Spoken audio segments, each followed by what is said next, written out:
The Wyoming wind had teeth, and it chewed at the edges of the world. It was late autumn, 1878.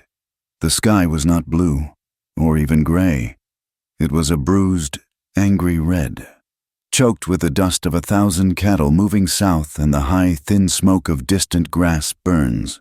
The air was cold enough to steal the breath from your lungs, sharp and tasting of iron.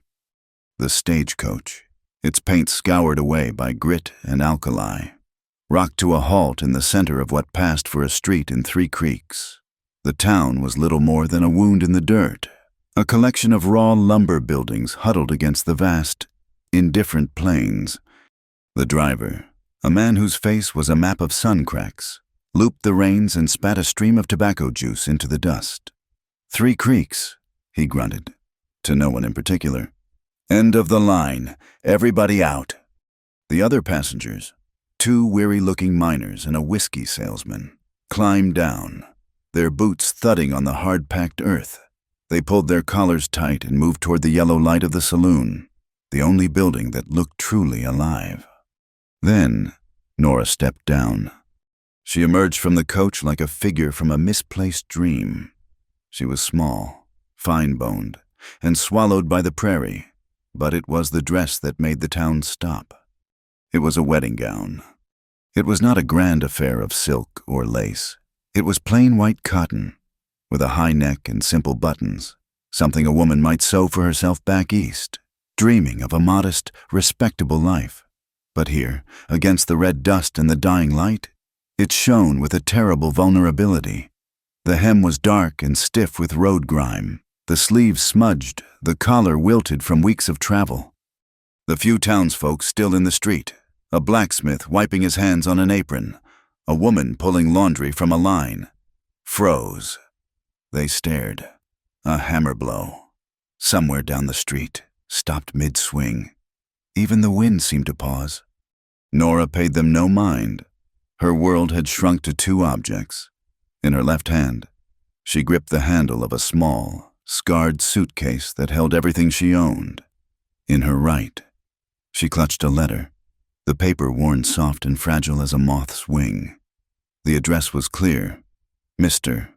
Thomas Leary, Foreman, Double H Ranch, 3 Creeks, Wyoming Territory. Her chin was high, but a tremor ran through her jaw. She scanned the small crowd, her eyes wide, searching for a face she had only ever seen in a small, faded tintype. A man with kind eyes and a wide mustache. Thomas, her husband-to-be. He was not there. She took a breath, the cold air burning her throat, and walked on unsteady legs toward the station office. A small shack attached to the livery. The sign on the door just said, Wells Fargo. Inside, a clerk with a green eye shade sat perched on a high stool, scratching at a ledger. The room smelled of old paper, axle grease, and the bitter tang of the telegraph key. Nora waited until he looked up. His eyes traveled from her dusty boots to her face, lingering on the impossible whiteness of her dress. "Ma'am," he said, not unkindly, but not welcoming. "Pardon me," Nora said. Her voice, when it came, was thin but clear, carrying the clipped, soft vowels of her Missouri home. It sounded strange in this room full of hard edges.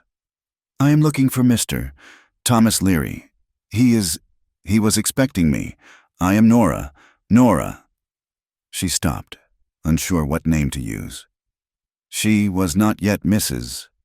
Leary. The clerk's face did not change, but something in his eyes went flat. He knew the name. "You're here for Leary," he stated. "Yes, he is the foreman at the Double H. He sent this—" She held up the letter, a useless proof of her claim. "He sent passage." The clerk leaned back on his stool and sighed, rubbing the side of his nose.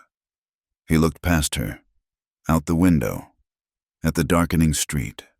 "Ma'am, I am afraid you have had a hard ride for nothing." A cold stillness settled over Nora. The room felt suddenly very small, the air too thick to breathe. I do not understand. Is he not here? Did he ride out with the herds?" "No, ma'am," the clerk said, his voice dropping. He turned back to his ledger, as if the paper held an easier truth. "Thomas Leary is dead. Been dead 2 weeks." The words did not land. They simply hung in the air, blunt and heavy. "Dead," Nora repeated. It was not a question.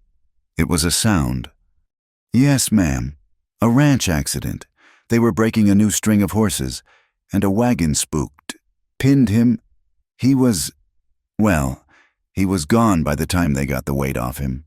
Buried him last Sunday week, up on the hill." He pointed vaguely toward the window, where the last sliver of red light was dying on the horizon. Nora stood perfectly still. She could feel the stares of the people outside, their curiosity hardening into pity. She could feel the clerk's awkward silence. The letter in her hand was no longer a promise. It was just paper. The dress she wore was no longer for a wedding. It was a costume for a fool. "Ma'am?" the clerk asked, his voice softer now. You got folk here? Anywhere to go?" She shook her head, a small, tight movement. The tintype in her suitcase, the kind eyes and the mustache, swam before her vision. A man she had never met, a life she had never lived, dead. "Ma, I have no one," she whispered, and, more damning, "I have no coin. He was to pay the final passage." The clerk winced. This, he understood. This was a problem. "Well, ma'am, that is a difficulty. The stage leaves back east on Tuesday, but it costs—" He looked away, embarrassed for her. "I am sorry for your loss. Truly, but there is nothing I can do." The world had tilted. She was adrift. She was a ghost in a town that did not want her, wearing the shroud of a life that had ended before it began. Nora turned and walked back out into the street. The red light was gone, and the purple, moonless dusk of the high country had settled in. The wind was sharper now, biting through the thin cotton of her dress. The stares followed her. She heard the whispers, thin and cruel as the wind itself. "That's her, Leary's woman. My God, look at the dress. Came all this way for a dead man. What's she to do now? She had no family. She had no money. She had no home. The mercantile was closing, its owner sliding a heavy wooden bar across the door. The church, a small, unpainted structure at the end of the street, was dark and locked. There was only one place left with light and warmth, one place that took in the lost, for a price. The saloon. With her suitcase in one hand, Nora pulled her shoulders back, held her head high, and walked toward the swinging doors, ignoring the whispers that followed her like stray dogs. The moment she pushed through the doors, a wall of noise and heat struck her. The air was thick with smoke that burned her eyes, the reek of stale whiskey, unwashed bodies, and hot grease. A piano in the corner was being beaten into submission by a man in a bowler hat. The room was crowded with men, cowboys, drifters, miners, gamblers. And like the street outside, the moment she stepped in, the saloon fell silent. The piano player's hands froze over the keys. Conversations died. Men turned on their stools, mugs halfway to their lips. Every eye in the room fixed on her, the woman in the ruined wedding dress. She was a rabbit in a den of wolves. Her knees weak, she walked toward the bar, setting her suitcase down by her feet. The bartender, a heavy man with an apron stained by things Nora did not want to name, just stared. "Sir," she began, her voice trembling but pitched with a desperate, practiced dignity. I am looking for shelter, just for the night. I have no money, but I can work. I am a fine seamstress. I can mend clothes, or clean. I can cook. Please." A low chuckle started at a table in the back. The bartender looked her up and down, his gaze lingering. "We ain't got rooms for that, ma'am. This is a saloon. The hotel is next door, but it costs." I can pay in work, she insisted, her voice rising slightly. I am respectable. I just need a place to be safe for the night. Safe? A man's voice, loud and greasy with drink, cut through the room. A man stood up from a table near the front. He was broad, with a week's worth of stubble and small, mocking eyes. His name was Hollis McRae, and he lived on the bruised fear of others. Well now, look at this. Boys! Hollis boomed, grinning at his friends. A respectable woman. In a place like this, in a dress like that. He sauntered over, stopping a few feet from her. He smelled sour. What kind of work you offering in that get-up, sweetheart? Nora flinched, color rising in her pale cheeks. She took a half-step back, clutching the strap of her suitcase. Sir, I mean you no disrespect. I am a widow. The lie felt thick on her tongue, but widow sounded safer than jilted. Hollis laughed, a short, barking sound. A widow? I heard you was Leary's mail order. Heard he kicked off before you even got the ring on. That don't make you a widow. That just makes you unlucky. The room chuckled with him. My intended, Nora corrected, her voice shaking with humiliation and cold. Mr. Leary has passed. I am stranded. I am just asking for help. Hollis leaned in, his smile widening. He was playing to the crowd. He was enjoying the way she trembled, the way she refused to drop her eyes. Hear that? Her husband's dead, and she's still wearing white. He looked around the room for approval. Say that again, sweetheart. Your husband's dead, and you're still wearing white? The room erupted. It was not a chuckle this time. It was a roar of cruel, sharp laughter. The men slapped the tables, grinning. Nora squeezed her eyes shut, her knuckles white on the suitcase handle. She was drowning in the sound, in the scorn. This was the end of the line. There was nothing left. Then a voice cut through the noise. It was not loud. It was deep and calm, and held a cold stillness that killed the laughter instantly. Say that again. The room did not just quiet. It froze. The piano player, who had started to idly plink the keys, pulled his hands away as if the ivory had burned him. The bartender stopped wiping the glass he was holding. Nora opened her eyes. Hollis McRae's smile faltered. The color drained from his face. He turned, slowly, toward the source of the voice. In the darkest corner of the saloon, at a small table, a man sat alone. He had been there the whole time, invisible in the shadows. All Nora could see was a silhouette, a half-empty glass of whiskey on the table before him. He had not moved, except to speak. It was Eli Turner. Everyone in Three Creeks knew Eli Turner. They knew the hard set of his shoulders. They knew the silence that clung to him like burrs. They knew he had spent 3 years in the territorial prison for a killing. And they knew he had returned to town not with apologies, but with a quiet that was more dangerous than any threat. He worked a small, hard-scrabble ranch outside of town, kept to himself, and drank his whiskey alone. Hollis licked his lips, his bravado gone. He forced a greasy smirk, but he could not meet Eli's eyes. Just having some fun. Turner, Hollis muttered, looking at the floor. The girl, she's Leary's. She's just... I heard you. Eli's voice came again, still calm, still quiet. It was the quiet of a coiled snake. I am asking you to say it again. A terrible, heavy silence filled the room. The only sound was the crackle of the stove and the howl of the wind outside, rattling the windows.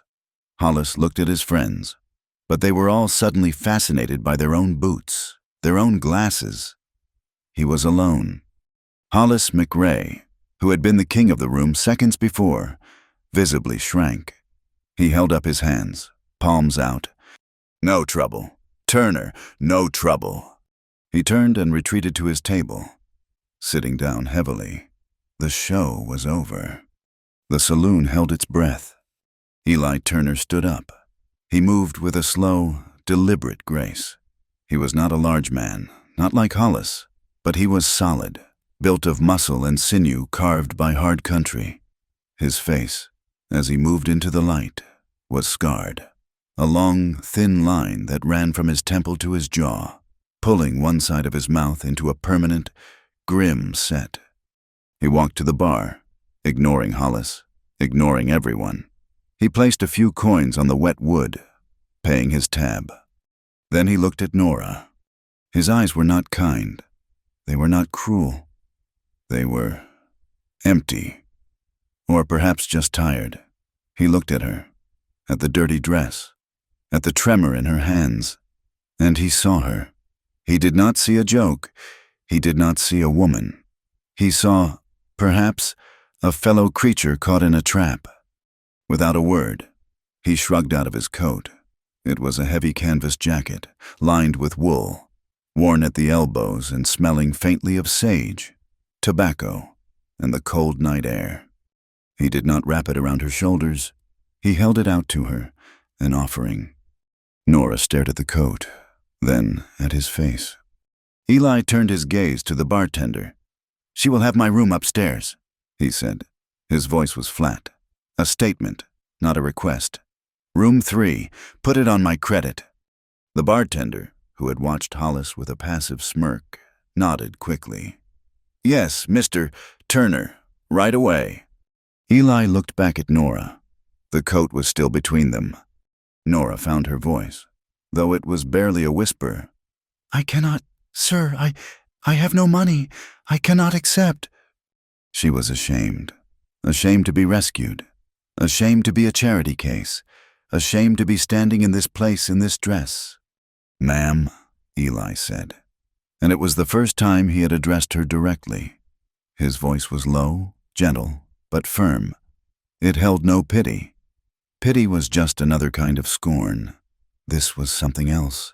This was an order, given quietly. "It is paid for. Go upstairs." He dropped the coat over her arm. It was heavy and blessedly warm.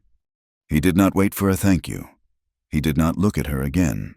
He turned, his boots echoing on the floorboards, and pushed through the swinging doors, disappearing into the howling dark. Nora stood alone in the center of the silent saloon, the weight of his coat on her arm. The men watched her, but their expressions were different now. They were not mocking. They were curious, and they were afraid. "This way, ma'am," the bartender said, his voice suddenly respectful. He gestured to a narrow staircase at the back of the room. Nora picked up her suitcase. She pulled Eli's coat around her shoulders, burying her face in the rough, warm wool. She walked past the tables, past the silent men, and climbed the stairs. The room was small. It held a narrow bed with a thin blanket, a wooden basin and pitcher, and one small window. It was cold, but the wind did not reach her here. It was Eli's room. It was stark and bare, and held nothing of comfort. She closed the door and slid the small wooden bolt. She stood in the middle of the room, still wrapped in the coat, and then the strength that had held her up since she stepped off the stagecoach, the pride, the hope, the fear, finally broke. She did not sob. She wept, quietly, her shoulders shaking. She slid down the wall until she was sitting on the floor. She wept for Thomas Leary, the man she never knew. She wept for the life she had lost, the home she had left, and she wept from the sharp, stinging humiliation of the saloon. The cold wind howled outside, a lonely sound in a lonely land. Far below, on the dark, wind-swept porch of the saloon, Eli Turner sat on the top step, leaning against a post. He was shielded from the worst of the wind, but not from the cold. He pulled a small bag of tobacco and a paper from his pocket. His rough, scarred hands moved with practiced efficiency, rolling a cigarette. He struck a match on his boot heel, the flare briefly illuminating his grim face. He drew in the smoke, and the small, red ember at the end of the cigarette glowed in the darkness. It was a tiny point of light, a small promise of warmth, holding back the vast, cold night. and he sat there, watching the street, as the woman he had saved wept alone in his room. The light that woke Nora was thin and gray, the color of old dishwater.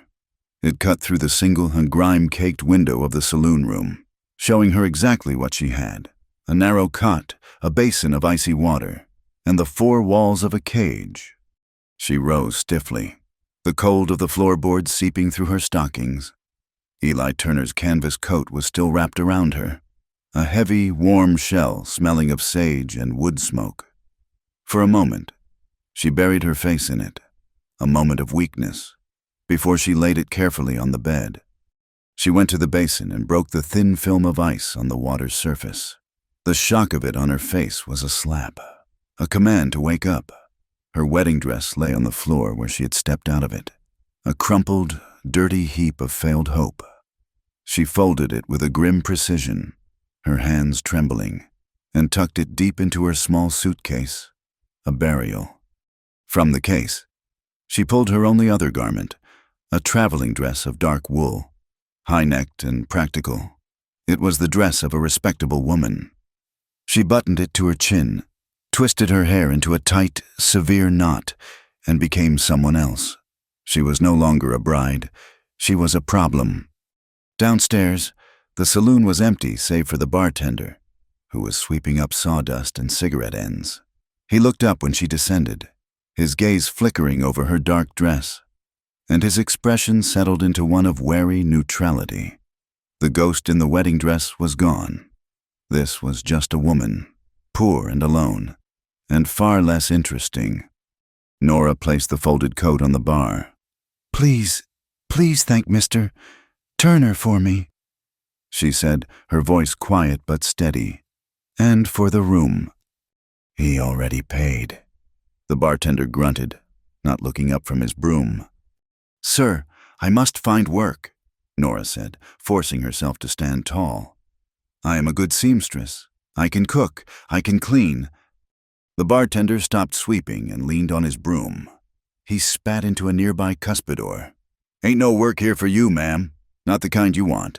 Town's full up on menders." "Then I must ask about Mr. Turner," she pressed, hating the blush she felt rising. "You said he paid. I need to know. Where does he live? I must thank him properly. Or perhaps he knows of work." The bartender gave her a long, measuring look. "Turner, eh? He ain't the type for company." He gestured vaguely toward the hills north of town. "He's got a line shack up on the ridge, works as a hand for the Double H when they need him, but mostly keeps to himself. Hard worker, quiet, but he carries a lot of weight. That one, prison time, they say. Town don't rightly know what to make of him, and after last night, they surely don't know what to make of you." The implication was clear. She had been marked. By arriving for a dead man, she was a fool. By being defended by Eli Turner, she was suspect.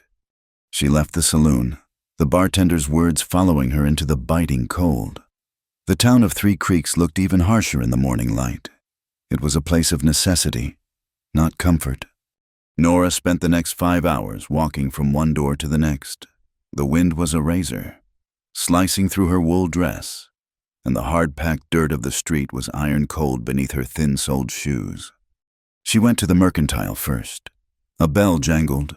The air inside was warm, smelling of coffee beans, cured leather, and dried apples. A woman with a face like a dried apple herself, Mrs. Albright, stood behind the counter.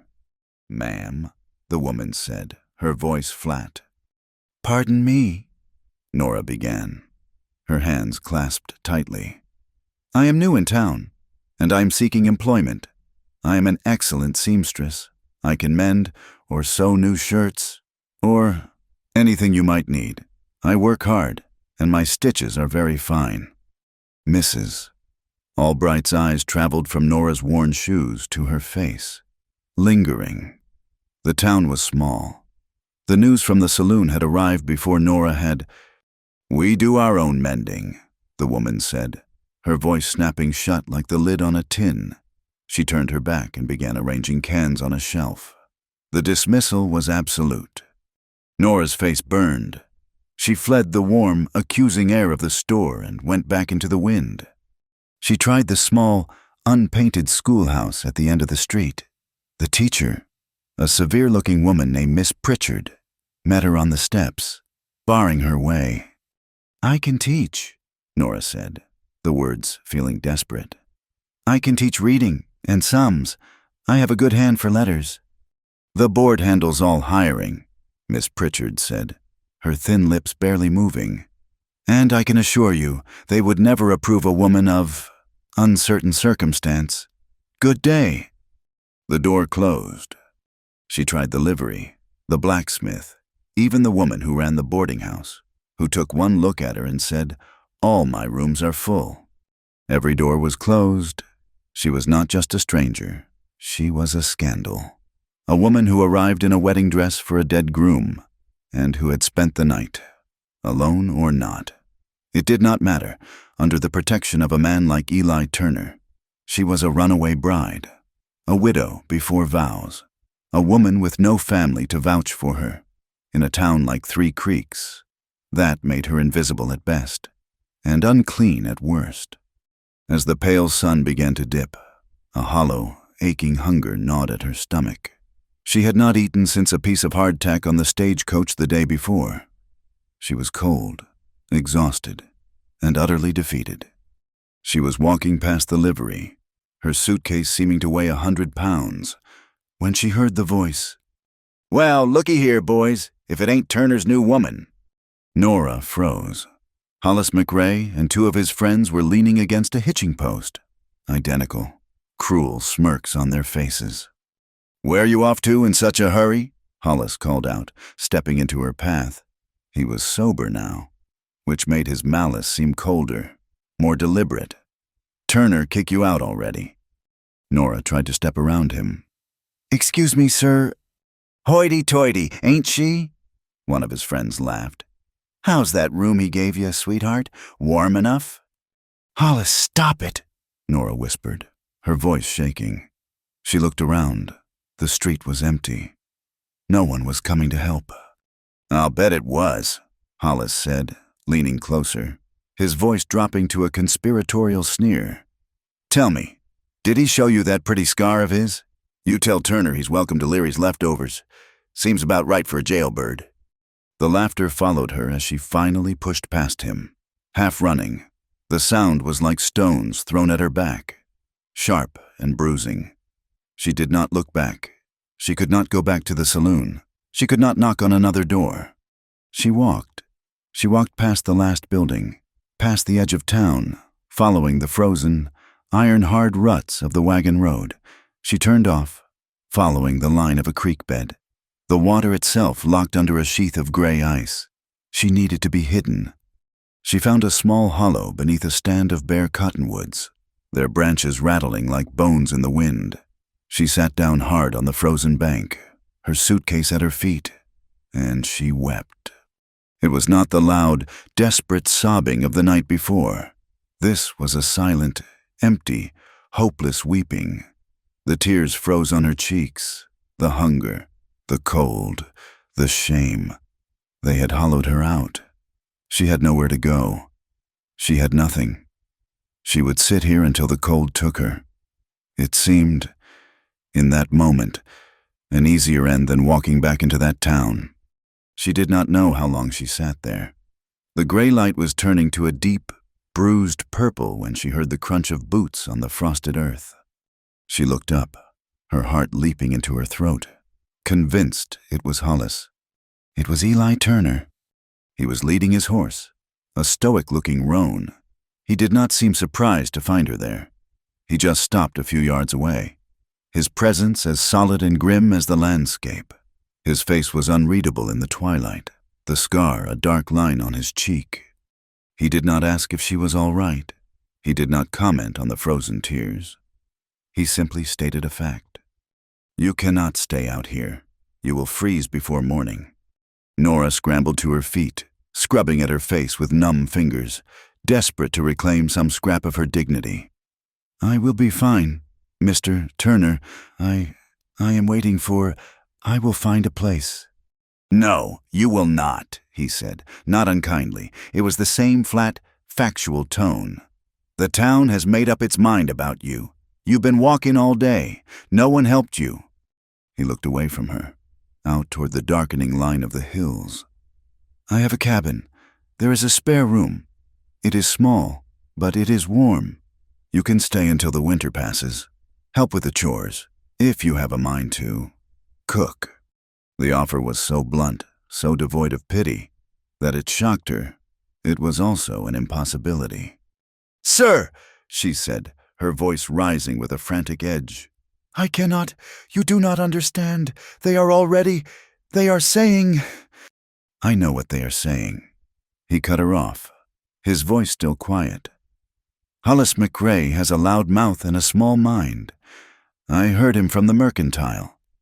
He looked at her then, his eyes meeting hers in the dusk.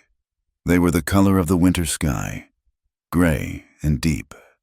Do you care more for what a fool like Hollis says, or for living through the night? The question was brutal, and it was real. It would not be proper, she whispered. It was a pathetic defense, the last rule of a world that had abandoned her.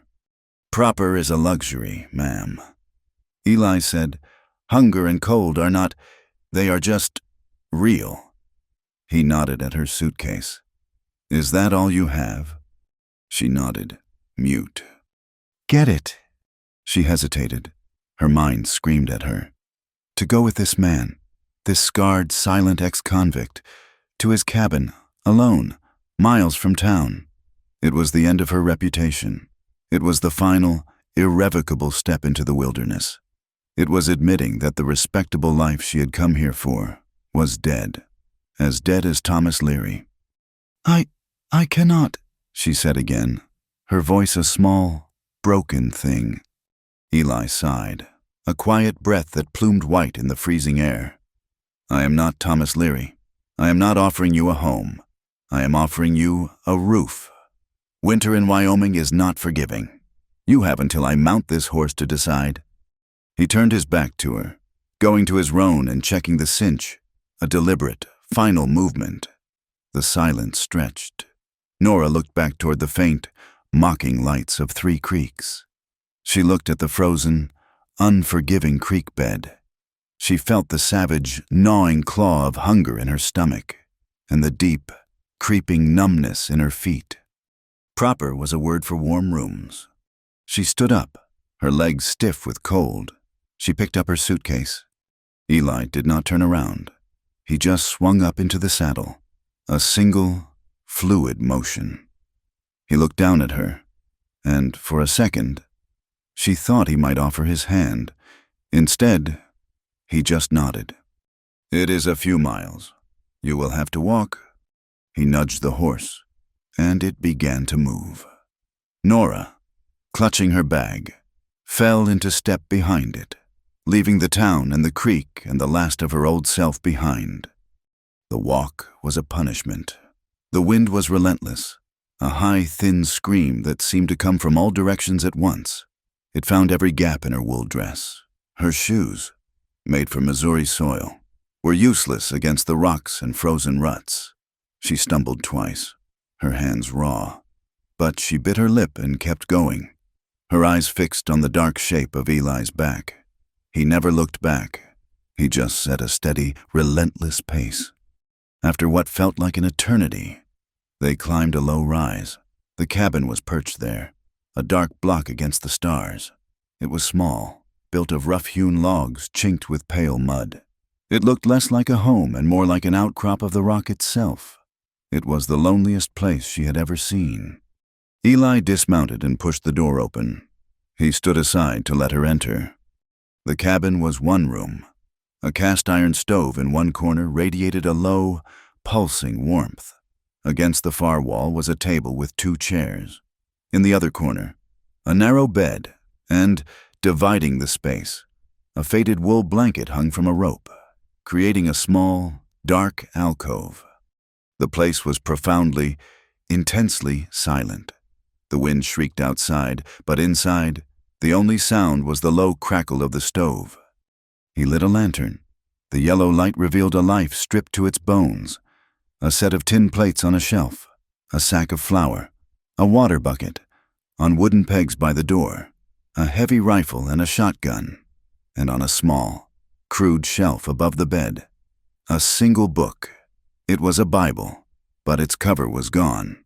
The pages yellowed and soft at the edges, as if it had been read 1,000 times. This was his life. There was no softness in it. "The cot is yours," Eli said, his voice quiet in the small space. He gestured to the alcove. Nora peered behind the blanket. A simple wooden cot sat against the wall. "There is an extra blanket in that trunk. The water bucket is there. Outhouse is out back." He did not ask about her day. He did not mention the town, or Hollis, or the tears by the creek. He spoke of survival. He took a log from the wood box and fed the stove, the light of the open door flashing on his scarred face. Nora sat on the edge of the cot, her hands in her lap. She was here. She had done it. She was in a strange man's cabin, miles from civilization, a prisoner of winter and her own failure. The first few days were a torment of raw-nerved awkwardness. Nora stayed behind her blanket, a flimsy wall that offered no privacy. She could hear every move he made, the scrape of his boot, the sigh as he sat down, the quiet rhythm of his breathing in the dark. She was terrified. But hunger was a more immediate master. The next morning, she woke to the smell of coffee. He was already outside, the sound of his axe splitting wood, a sharp, rhythmic thwack that punctuated the silence. She found the flour, salt, and lard.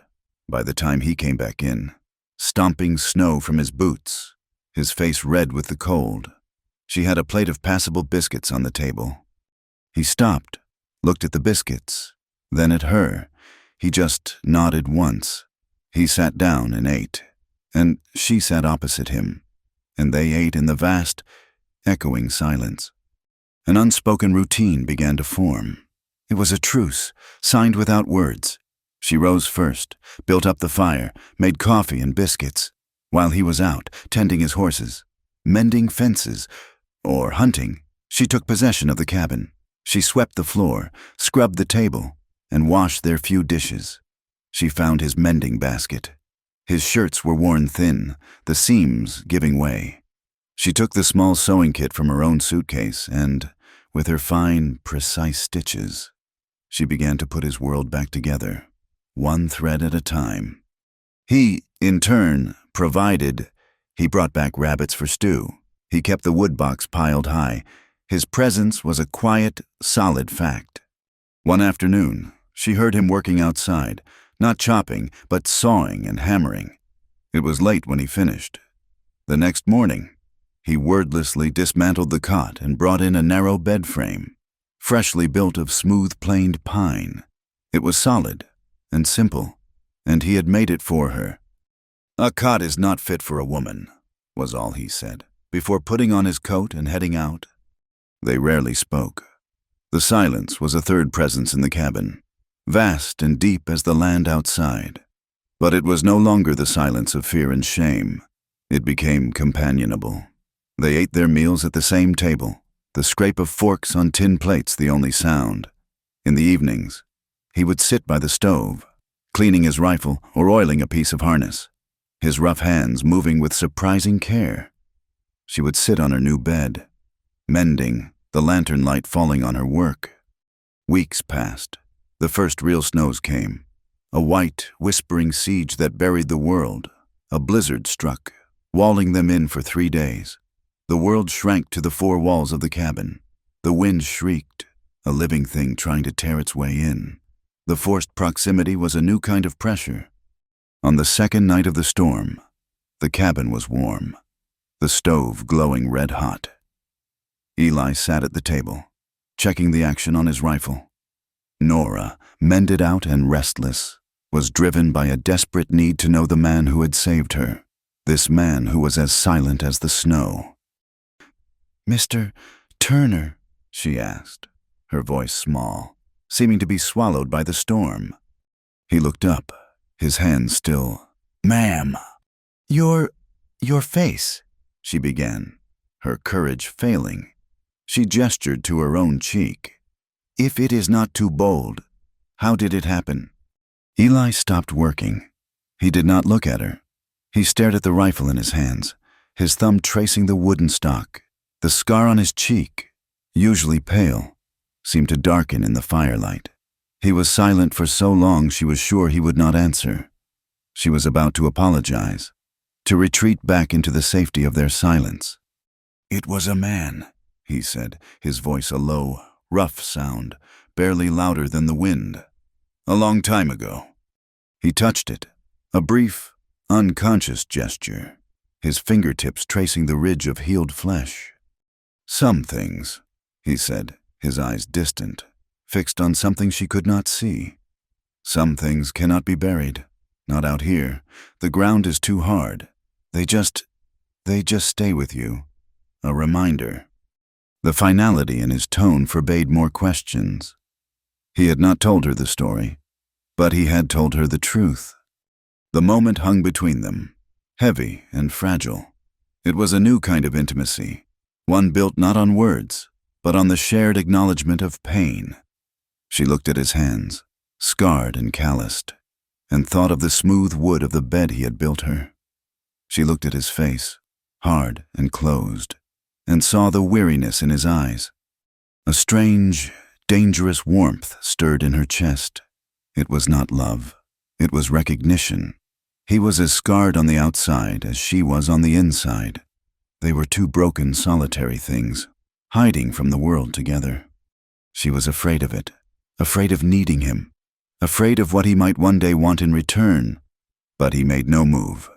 He did not look at her with hunger, only with that same, quiet, assessing gaze. He was just as afraid as she was.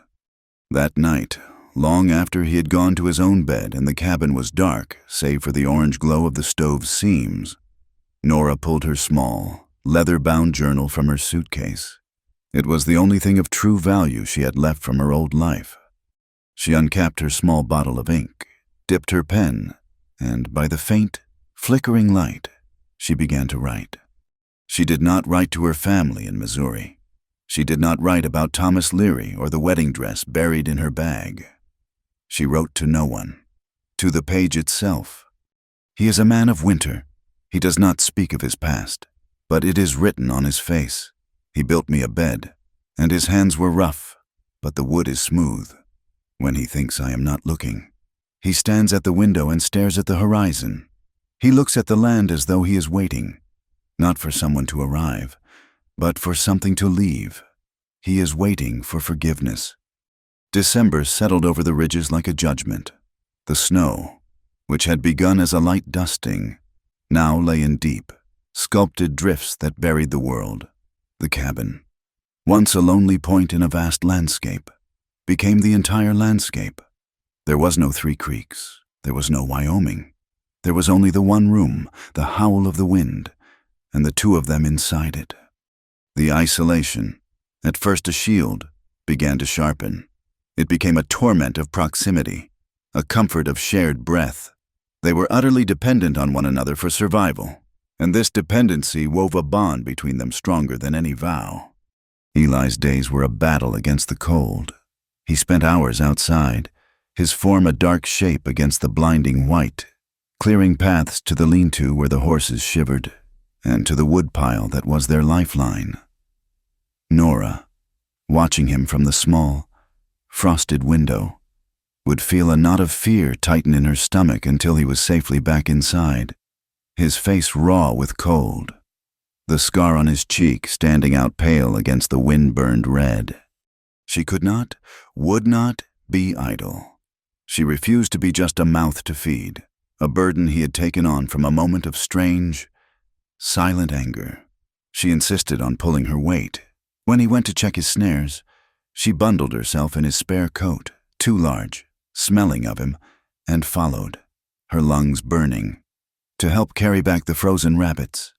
She learned to help feed the horses, to haul buckets of water from the well before it froze over, her hands cracking and bleeding in the dry. A savage air. Eli never asked her to. He just accepted her presence, passing her a rope or a bucket with a quiet nod. In the long, dark evenings, the silence of the cabin pressed in. The wind was a constant, mournful voice, to fill the quiet, to repay him in the only other currency she possessed. Nora turned to the one thing she had from her old life. One night, she watched him sitting by the fire, his coverless Bible open on his lap.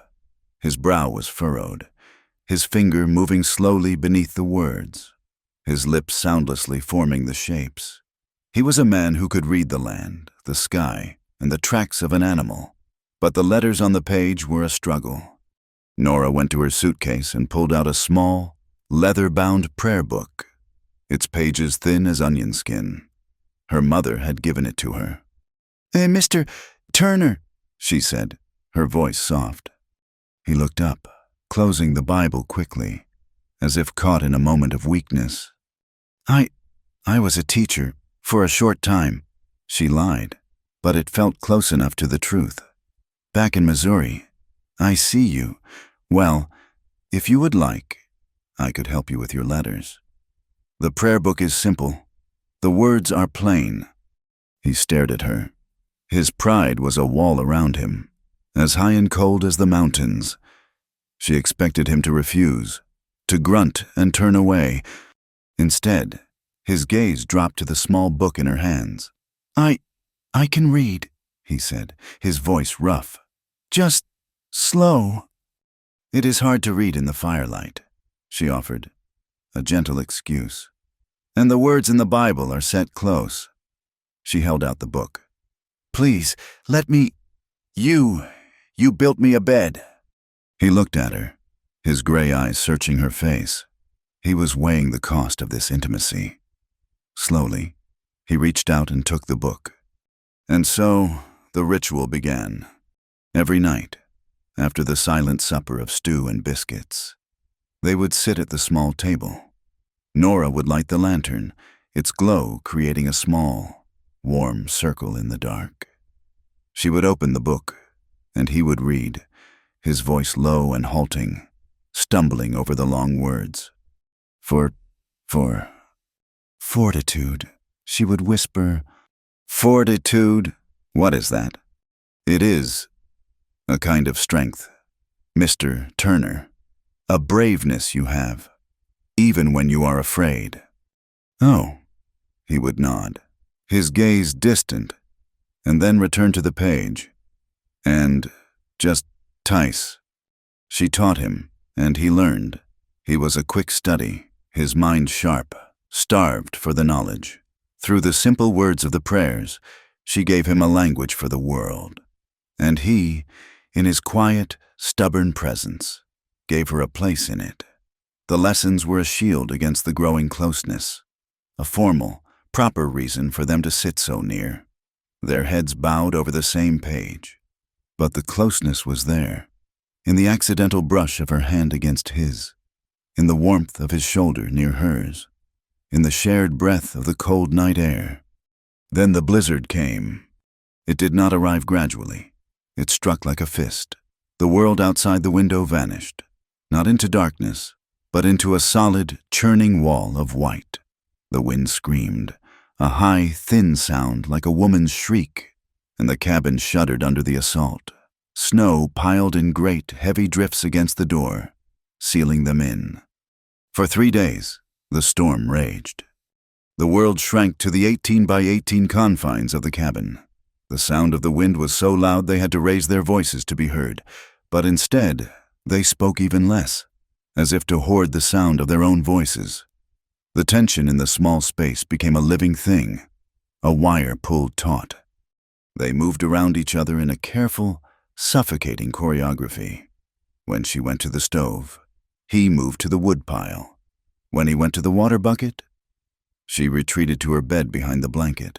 But the space was too small. Their arms brushed, their eyes met, held for a second too long, and then skittered away. They were two animals trapped in a den, hyper-aware of every breath, every movement. The air was thick with unspoken things, with the scent of wood smoke and coffee, and with a clean, sharp, masculine scent that was uniquely Eli. On the third night, the storm reached its peak. The wind was a physical blow against the logs, and the cabin groaned. Neither of them could sleep. Eli sat at the table, his rifle across his lap, cleaning it for the third time that day, his hands needing a task. Nora sat on her bed, her knees drawn up, a blanket wrapped around her. The blanket that separated them was useless. The wind whipped it, and the cold seep underscored through. It cannot break, can it? Nora asked, her voice trembling, just to hear a sound other than the wind. The cabin? Eli's hand stilled on the rifle. She's held worse, he said, his voice a low rumble.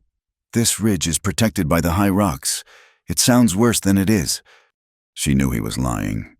He was as tense as she was. She could see the line of muscle in his jaw, the way he kept glancing at the door, as if expecting the storm itself to break it down. The silence returned, but the wind seemed to have broken something else, the thin wall of their propriety.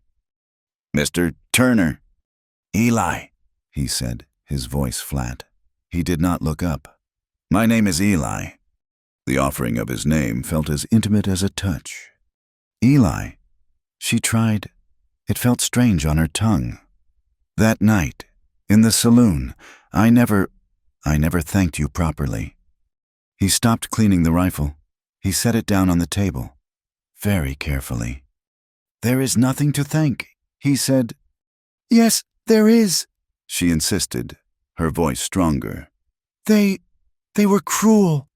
And you were the only one. Why? Why did you do it? You did not know me." He was silent for a long time. The wind howled, rattling the tin cup on the shelf. He stared into the red-orange seams of the stove, his face a mask of shadows and firelight. I did not do it for you," he said finally, his voice so low she had to strain to hear it. Not really." He turned his head and looked at her, his gray eyes clear and deep, stripped of all pretense by the storm. "When I was away," he said, the euphemism for prison hanging in the air, You get cold, inside. You learn to turn things off. You have to, or you do not survive. You turn off the part of you that feels." He looked down at his hands, scarred and hard. "I thought it was dead. That part of me, I thought it was buried and gone." He looked back at her, his gaze unwavering. "And then I heard them laughing at you, at your dress, at your face, at how broken you were. Standing there. And he shook his head, struggling for the words. "It made me feel something. It was like a hot poker. It was anger. I had not felt anger like that in a long time. I only felt cold." He took a ragged breath. "Hearing them laugh at you," he whispered. "It made me feel something I thought was dead." The confession was stark and beautiful and terrible. He was not a hero. He was a man who had seen his own buried pain reflected in her public humiliation. Nora felt the tears well in her eyes, hot and sudden. She did not wipe them away. She slid off her bed and crossed the small space, the floorboards cold beneath her stockinged feet. She stopped in front of him, at the table. He looked up at her, his face wary, almost frightened by her closeness. Slowly, hesitantly, she reached out her hand. It trembled. She did not touch his face or his shoulder. She laid her hand, palm down, on top of his, which rested on the table. The shock of it was electric. His hand was rough, calloused, scarred, and it was warm. So warm. His skin against hers was a jolt that seemed to pass through her entire body. Eli froze. He stared at her small, pale hand on his. He did not move. He did not breathe. The moment stretched, suspended in the howl of the wind. Her hand on his, a small, trembling anchor in the storm. Then, Slowly, he turned his hand over, his fingers curling, gently, to grip hers. His touch was not demanding. It was a question, a confirmation. You are real, I am real. They sat like that for a long time, the only sound the storm outside and the pounding of their own hearts in the tiny, besieged cabin. The first hesitant touch, it burned quietly, a promise and a warning. The storm broke on the fifth morning. The world outside was reborn, blindingly white, pristine, and silent. The wind was gone. The silence was as profound as the storm's fury had been. When Eli forced the door open, cutting through the heavy drift, the air that hit them was so cold it was like breathing knives. But it was clean. It was the smell of a new world. The intimacy of the storm lingered. They could not go back to being strangers. The touch of his hand was a memory branded on her skin. They spent the day digging out, working together, their movements efficient, practiced. But now, when their eyes met, they held. A new, fragile understanding existed between them. Late that afternoon, they were standing by the lean-to, checking on the horses, who were wild-eyed and restless from their confinement. The silence felt different. Not empty, but full. Nora, he said. It was the first time he had used her name. She looked up at him. The low, winter sun made the snow sparkle, and it lit his scarred face, softening its hard lines. You should know, he said, his gaze fixed on the distant mountains. You should know what I am. I know what you are, she said softly. You are a kind man. No, he said, his voice hard. I am a man who has killed. I am a man who has been in prison. You said away. I said prison, he corrected, turning to face her. You need to hear the word. I was in the territorial prison at Laramie for 3 years, for killing a man. Nora wrapped her arms around herself, the cold forgotten. Why? His name was Harlan Pike, Eli said, his voice flat, reciting a story he had clearly told himself 1,000 times. I worked for him. He was a big man, owned a lot of land, a lot of cattle, and he was a bully. He liked to push men, to see if they'd break. He kicked at a drift of snow. He accused me of rebranding some of his calves, of stealing. Did you? She whispered. No, he said, without hesitation. It was his way. He'd accuse a man, run him off, and keep his pay. But I did not run. I told him he was a liar. I told him to his face, in front of his other hands. His face darkened, the memory vivid. He did not like that. He called me a thief again, and he went for his gun. He was fast, but I was just a bit faster. He paused, the silence of the snow-covered world absolute. It was self-defense. The men who saw it knew it. But Pike, Harlan Pike, was rich, and I was just a ranch hand. His brother, Cyrus Pike, swore I'd hang. He had money. He had influence. They called it murder. The judge, he offered a deal, manslaughter, 3 years. It was either that or the rope. So I took it. He looked at her, his eyes hollow. I got out 2 months ago, came here, this place. It is not mine. It belongs to the ranch, but no one wanted it. Too remote. You are free, Nora said, but it sounded like a question. Am I? He said, a bitter set to his mouth. Cyrus Pike is not a man who forgives. He swore that when I got out, he'd finish what his brother started. I came here to be away, to be quiet, but he will find me. Men like that always do. That is the truth of me. Nora, I am a man waiting to be killed. Nora absorbed this, the violence of it, the injustice. It did not frighten her. It resonated. His past was a prison, just as hers was. I ran too, she said, her voice quiet. He looked at her, surprised. I was engaged back in Missouri, she said, the words tasting like ash. To a man named Mr. Bowen. He was a merchant. Well respected. My father arranged it." She looked down at her hands, red and chapped from the cold. He was not kind.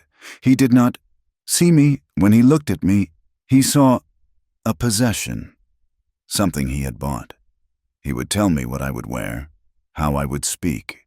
He said my opinions were unbecoming. She took a shaky breath. One night, he held my arm, too hard, because I had spoken to another man at a church social. He told me he owned me, that my father had given him the papers, and I was his to do with as he pleased. Her eyes met Eli's. I knew if I married him, I would die. Not a real death, but a death of the soul. I would become a ghost. So, I saw an advertisement from Mr. Leary, a man in Wyoming, seeking a wife, a respectable man, a foreman, a new life. So I stole the money my father had saved for the wedding, and I came here to marry a man I had never met, to escape a man who thought he owned me."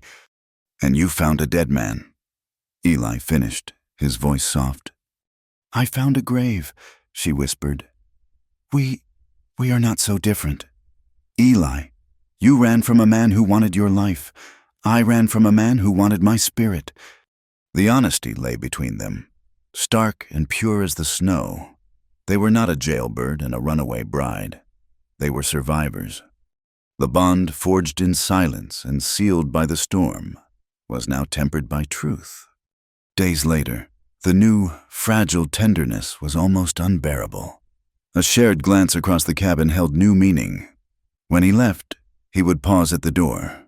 Stay by the stove. A quiet command that was, she knew, a plea for her safety. One afternoon, she was in the small barn, the lean-to that served as a stable. The air was frigid, but warmer than outside, smelling of hay and the sweet, musky scent of the horses. She was brushing the roan, her movements slow, when Eli entered. He did not speak. He just came and took the brush from her hand, his fingers grazing hers. The touch lingered. He began to groom the horse, his strokes long and sure. She stood beside him, simply watching. "Your hands," he said, not looking at her. "They are raw." "It is the cold," she said. He stopped brushing. He set the brush down. He turned to her. The light in the barn was dim, shafts of silver dust motes dancing in the air. He reached out, his calloused, scarred fingers touching her cheek. It was the first time he had touched her face. His hand was rough, but his touch was impossibly gentle. It was a question. Nora did not pull away. She leaned into his hand, closing her eyes. She felt a tremor run through him. "Nora," he whispered, his voice thick. He bent his head. She raised hers. Their first kiss was not the desperate, hungry clash of the saloon novels.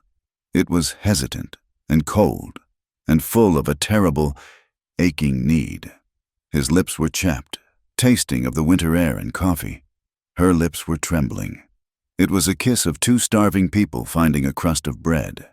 It was half relief and half a deep, profound shame. They were both betraying their ghosts, her respectable past, his cold isolation. He pulled back, his eyes dark, his breath ragged.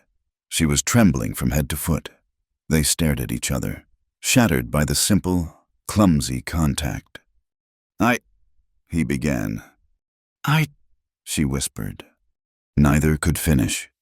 Eli turned, abruptly, and walked out of the barn, leaving her alone, her lips burning, her heart pounding a wild, terrified rhythm against her ribs.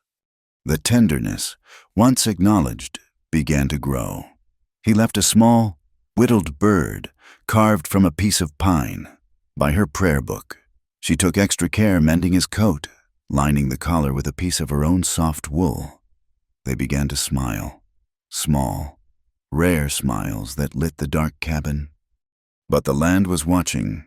One evening, as dusk was falling, Eli stood at the window, staring out, as he so often did. Nora was putting away the dishes. "Get away from the window, Nora," he said, his voice quiet but sharp. "What is it?" she asked, moving to his side. "Get down," he commanded. He grabbed her arm, pulling her low, and pointed. "On the ridge, south. See him?" Nora squinted, her heart freezing. She saw it. A rider, a dark silhouette against the purple, snow-lit sky. He was not moving. He was just sitting on his horse, watching the cabin, watching the wisp of smoke from their chimney. "A traveler?" she whispered. "No," Eli said, his voice flat and hard. He moved to the door, taking his rifle from its pegs. "A traveler moves. That is a man who is looking." He stood by the door, in the shadows, his rifle held loosely, his body perfectly still. They watched as the rider sat there for a long, cold 10 minutes. Then, as if satisfied, the man turned his horse and disappeared back over the ridge. The isolation was broken. The comfort of their small, hidden world was gone. Someone had seen them. Someone knew they were here. The thaw came not as a gentle melt, but as a violent cracking. The world, frozen solid for 5 months, broke apart. Ice dams on the creek burst with sounds like cannon fire, sending brown, churning water down the ravines.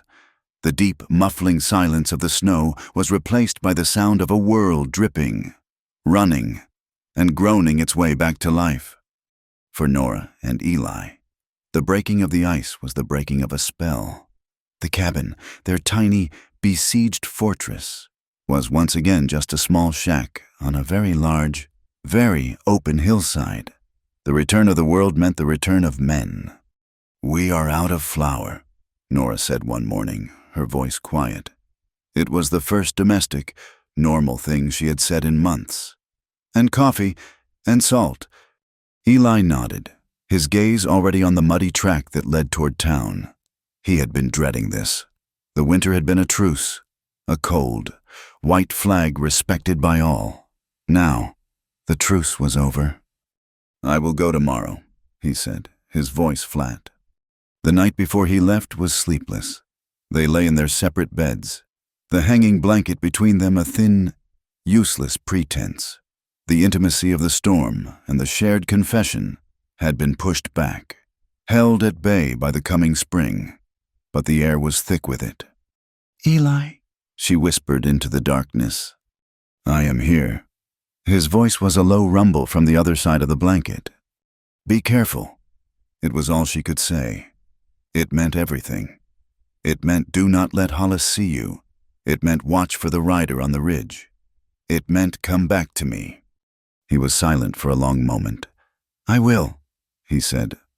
He left at dawn, the roan horse picking its way carefully through the deep, sucking mud. Nora stood in the doorway, her arms wrapped around herself, and watched him until he was a small, dark speck against the vast, gray sky. She had never, in her entire life, felt so profoundly alone. The ride to Three Creeks was a ride into a new, hostile land. The town, when Eli finally saw it, seemed to have rotted in the thaw. The street was a river of mud. The raw lumber buildings looked weary, but it was alive. There were wagons, new horses at the rail, and men. Strangers. Eli tied the roan outside the mercantile, his movements slow and deliberate. He kept his coat on, the weight of the revolver on his hip a cold, familiar pressure. He was just a ranch hand, coming for supplies. He told himself this, but his skin prickled. He pushed open the door. The bell jangled, loud in the tense quiet. The store was full. Mrs.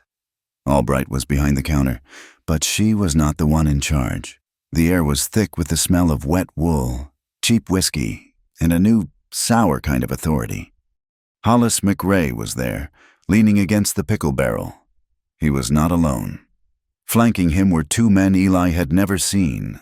They wore new denim and their guns were tied low, the leather holsters oiled and dark. They had the hard, empty eyes of men who were paid by the day, and not for their conversation. When Eli walked in, the low murmur of talk stopped. Every eye turned to him. Hollis grinned, a slow, greasy smile. He had been waiting for this.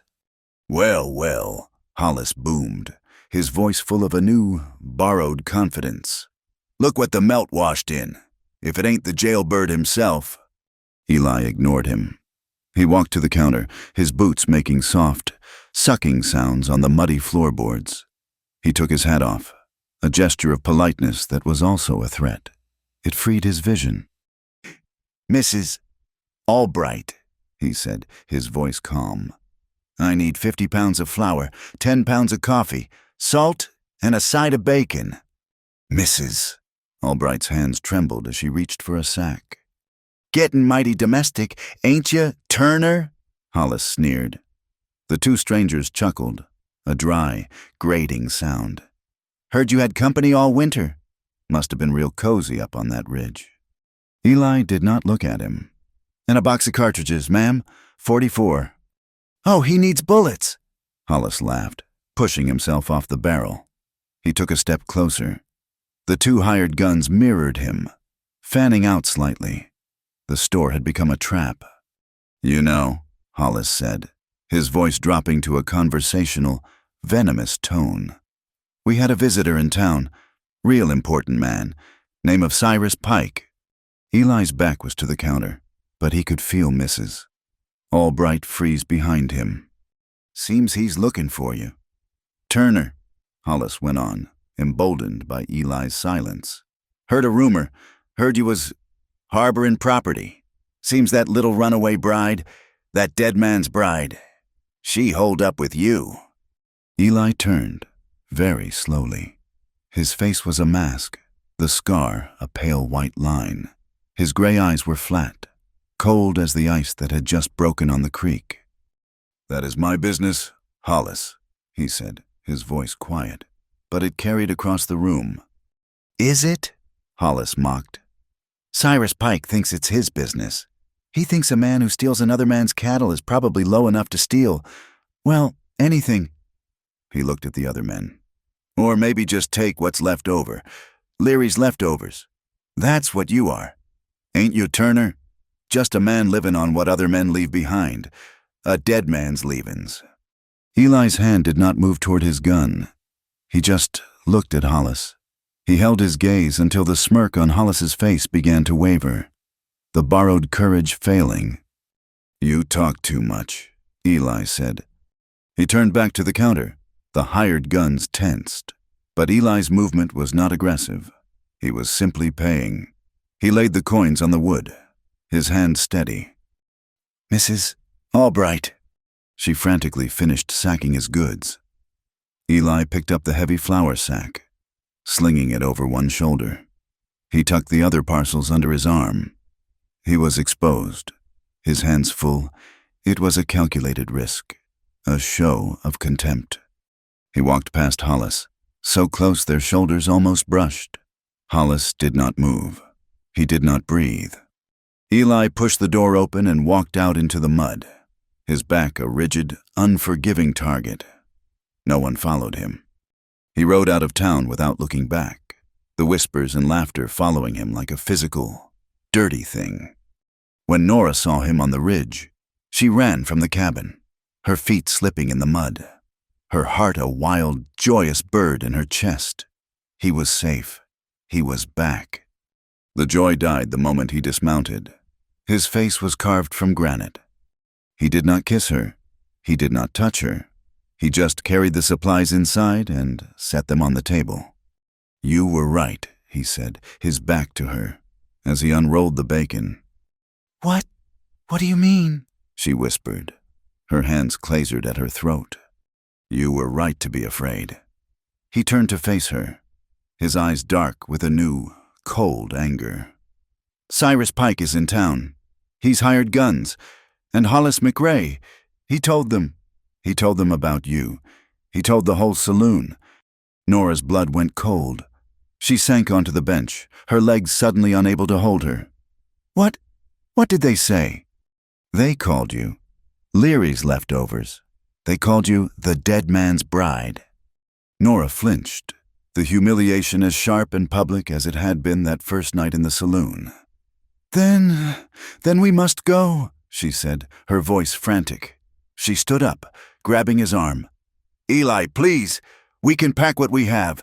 We can go north, to Montana, or west, Oregon, anywhere. They will kill you, for God's sake. Eli, they will kill you. She was pleading, her fingernails digging into his sleeve.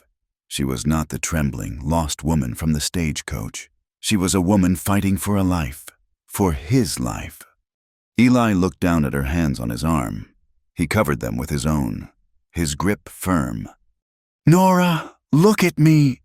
She met his gaze, her eyes swimming with tears of terror. I have been running my whole life, he said, his voice a low, rough growl. I ran from my father. I ran from bad bosses. I ran from Pike. I ran from the law. I ran here to this shack, and I hid all winter like a coward. He shook his head, a single, sharp movement. They think men like Pike, men like Hollis, they think they own the world. They think they can push a man, and he'll just keep moving. They think they can take what they want. They think they can call you that, and I will just... What, run? Hide you like something I am ashamed of? His grip tightened on her hands. No, I am done running. I am done running from men who think they own everything. But they will kill you, she sobbed. Maybe, he said. His face was grim. But I will not die running. This is my place. And you, his voice cracked. Just once. You are not leftovers. You are here, with me, and I am not leaving you, and I am not leaving this land. He let her go, and his face changed. The anger was replaced by a grim, hard resolve. He went to the trunk at the foot of his bed. He opened it. He took out a revolver, smaller than his own, with a smooth wooden handle. He took out a box of cartridges. He placed them on the table in front of her. Nora recoiled, staring at the gun as if it were a snake. No, I cannot. Yes, you can, he said. His voice was not kind. It was hard. It was the voice of a teacher. You are done running. Too, this is not Missouri. This is not a world where you can hide behind a father or a husband. You are your own, and you will learn to protect it. He picked up the gun and put it in her hand. Her hand sank with the unexpected weight. It was cold, heavy metal, an object of death. I have never... I know, he said. He took her outside, into the gray afternoon light. He set up a tin can on a fence post. For the next hour, he taught her. He showed her how to load it, how to hold it, her arms braced, how to stand, how to aim, looking down the long barrel. It is a tool, Nora, he said, his voice close to her ear, his hand over hers, steadying her. It is the same as the axe. It is the same as the needle you use. You use it to live. Do not be afraid of it. Respect it. Her first shot was a deafening explosion that made her scream and drop the gun. The bullet went wide, kicking up mud 10 feet to the left. Pick it up, he ordered. She was crying, her hands shaking. I cannot. Pick it up. She did. She loaded it. She raised it. She fired again. And again. The sound was brutal. The kick of it stung her hands. But she did not drop it. She fired until the cylinder was empty. The can was untouched. Again, he said. She spent the afternoon learning to shoot, her ears ringing, the smell of gunpowder clinging to her hair. She was terrified, but with every shot, a small, cold piece of her fear burned away, replaced by a hard, cold resolve that matched his. She would not be Leary's leftovers. She would not be a victim. In the weeks that followed, a strange, tense peace settled over the cabin. The threat from town was a shadow on the horizon, a storm waiting to break. But in the small circle of their land, they built a life. They worked together. The spring was wet, but the sun was strong. Eli turned the earth with a borrowed plow, the roan horse straining. Nora followed behind him. Her hands, once soft, now chapped and stained with soil, dropping potato eyes into the dark, rich furrows. They were planting a future they did not know if they would live to see. They mended the fence on the north pasture. He would dig the holes and set the posts, his muscles straining, the scar on his face dark with sweat. She would walk the line, stringing the wire, her hands bleeding from the barbs, but she never complained. They worked in a quiet, domestic rhythm. Their shared labor was a new kind of conversation, a new intimacy. He would watch her, her face smudged with dirt, her hair escaping its pins, and a look of such profound, aching tenderness would cross his face that she would have to look away. It felt almost safe. The cabin was no longer his, or hers. It was theirs.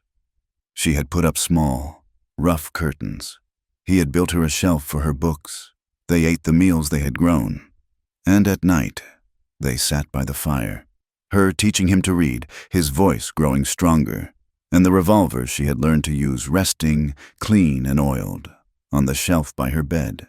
The blanket still hung between them, but it was a courtesy, no longer a barrier. The life they were building was real. It was a life of scraped hands and shared bread, and the quiet comfort of another breathing body in the dark. It was a life that felt, against all reason, almost safe. The attack came on a moonless night. Nora woke first, not to a sound, but to a smell, a sharp, chemical smell, like kerosene and smoke. "Eli," she whispered, sitting up. Then she heard it, a low, hungry whoosh, like a giant's breath, and she saw it, a flicker of orange light under the door. "Eli," she screamed. He was out of his bed in an instant, grabbing his rifle in one fluid motion. He did not go to the door. He went to the window. "Fire," he said, his voice a low, guttural shock. "They have fired the house." The front wall was already blazing. The heat was immediate, a physical blow. "Nora, get your boots on, now!" he yelled over the growing roar. She fumbled for them, her hands shaking so badly she could not tie the laces. The cabin was filling with thick, choking smoke. "The back window!" Eli smashed the small window pane with the butt of his rifle. Glass shattered. "Go, now!" I can't," she choked, the smoke searing her lungs. "You can."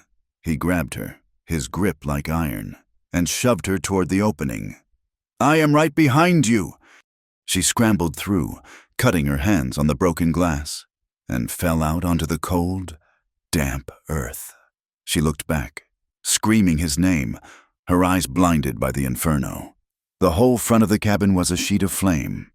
She heard a man yell from the darkness, "He's out the back! Get him!" A gunshot exploded, deafeningly close. Eli was halfway through the window when a burning beam from the porch roof collapsed. It crashed down, striking him across the back and shoulder. He roared, a sound of pure agony, and fell forward out of the window, landing hard at Nora's feet. "Eli," she shrieked, crawling to him. "Run!" he gasped, his rifle lost, his face contorted in pain. He tried to get up, to push her. "Run, Nora! They are—" She saw them then. Two men, dark shapes against the blazing cabin, running around the side. It was Hollis. She saw his face in the firelight. "No," she whispered. She grabbed Eli's arm, pulling him. Get up, please!" He was too heavy. His leg, he was not putting weight on it. He had been hurt in the fall. "Leave me," he grunted, pushing her away. Take the gun." "I will not," she screamed. She hooked her arms under his, adrenaline giving her a strength she did not know she possessed. She hauled him to his feet. Another shot cracked past her ear. "This way, to the horses!" Eli gasped, leaning on her, his arm draped over her shoulder, his boot dragging. They stumbled through the darkness, The only light the terrible, roaring funeral pyre of their home. The horses were screaming in terror. Eli managed to cut the roan free as the lean-to began to catch fire. "Get on," he commanded. "Not without you." Damn it! Nora! Do it! He threw her onto the horse's bare back. As the other men rounded the corner, Eli fired his revolver into the darkness, a blind, desperate act to make them take cover. He used his last bit of strength to heave himself up behind her. "Ride!" he yelled, and kicked the roan's flanks. The horse bolted, wild with fear, plunging into the blackness of the hills, away from the fire, away from the gunshots. Nora clung to the mane, her eyes streaming from smoke and terror. Eli a dead, heavy weight against her back, his arms locked around her waist, his breathing a ragged, painful gasp in her ear. They rode until the horse was foaming, until the sounds of the men and the fire were gone, until the only sound was the wind in the pines and Eli's pained, terrible breathing. They found it in the gray light before dawn, a high, cold place, a small, tumble-down shack once used by line riders, its door hanging off one hinge. She half carried, half dragged him inside. He collapsed onto the dirt floor. "Nora," he whispered, his face pale and slick with sweat. Hush! Do not talk. We are safe, she said, though she knew it was a lie. His back was a ruin. The canvas shirt was burned away, and the flesh beneath was a raw, weeping mass of red and black. His leg was twisted at a bad angle. She tore strips from her own petticoat, her hands finally steady, her mind clear and cold. She found a stream, her hands numbing in the icy water, and she cleaned his wounds. He passed out from the pain, and she was grateful for it. For 2 weeks, she tended him. She was no longer Nora, the teacher, the bride. She was a creature of pure survival. She snared rabbits with wire from the broken fence. She found wild onions. She kept the small, smoky fire going. At night, the shack was impossibly cold. She lay beside him, covering them both with his one remaining blanket, sharing her body heat, listening to him breathe. He was delirious. The fever took him, and he thrashed, his voice rough. "Harlan, no, I didn't," he would mutter. And then his voice would soften. Nora, the window. Fire. Run, Nora, safe." He would reach for her in his delirium, his hand closing on her arm, his grip desperate even in unconsciousness. "Nora," he murmured, his face turned toward her, his eyes closed. "Nora." She would sit by him, wiping his face with a damp rag, her heart aching. On the 4th night, when the fever was at its worst, she thought she was losing him. His breathing was shallow. She pressed her hand to his chest to feel his heart. It was a weak, fluttering beat. No, she whispered, her tears falling onto his face. No, you do not get to leave me. Eli, I love you. Do you hear me? I love you. I did not run from Mr. Bowen to find you. I did not come here for this. But I found you. You are my home. Do not you dare leave me. Do not you dare. She pressed her face to his chest, confessing her love to the unconscious man, her voice a low, fierce litany in the dark. She realized, in that cold, desperate shack, that this was their vow. It was not words said in a church. It was not a white dress or a ring. It was this. It was her hand on his chest, demanding his heart keep beating. It was pulling him from a fire. It was cleaning his wounds and feeding him broth from a snared rabbit. It was survival, and it was stronger than any vow a preacher could ever speak. He lived. The fever broke. His leg began to mend, though she knew he would always walk with a limp. They were ragged, scarred, and they had nothing. The cabin was gone. The supplies were gone. The potatoes they had planted were ashes. "We have to go back," Eli said one morning. His voice was a rasp, but his eyes were clear. I have to know." They walked back. Eli leaning on a makeshift crutch, Nora carrying the revolver he had taught her to use. The cabin was a pile of charred logs, a cold, black scar on the green hillside. There was nothing. They had no choice. They had to go to Three Creeks. They were starving. They needed help, or they needed to find a way to leave. They walked into town in the middle of the day. 2 ghosts returned from the dead. They were covered in soot, their clothes in tatters. Eli's limp was severe. Nora's face was gaunt, her eyes large and hard. The townsfolk stopped. They stared. The silence was absolute.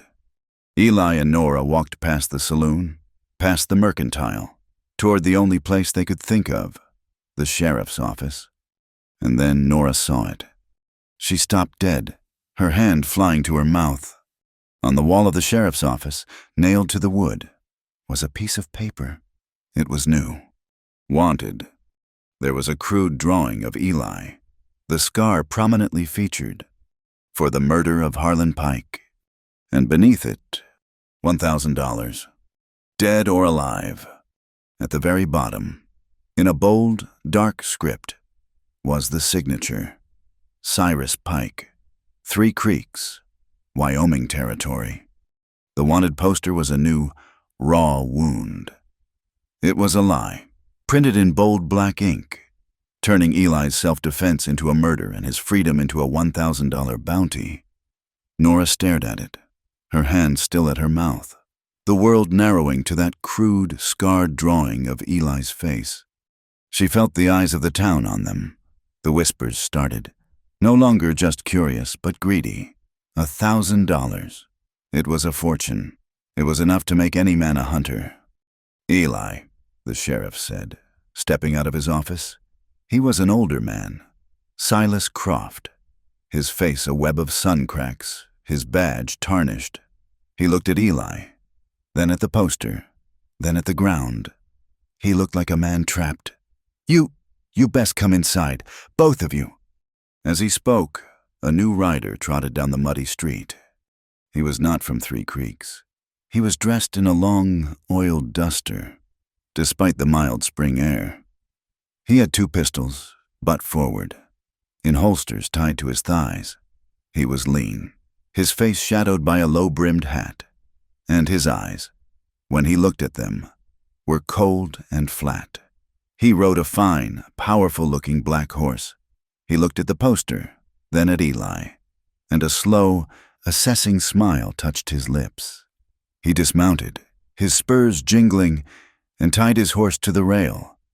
"Sheriff," the stranger said, his voice a dry rasp. "Name's Gideon Rusk. I am a bounty hunter, duly licensed by the territory. I believe you have a man here who matches this paper." Sheriff Croft stepped between Eli and the bounty hunter.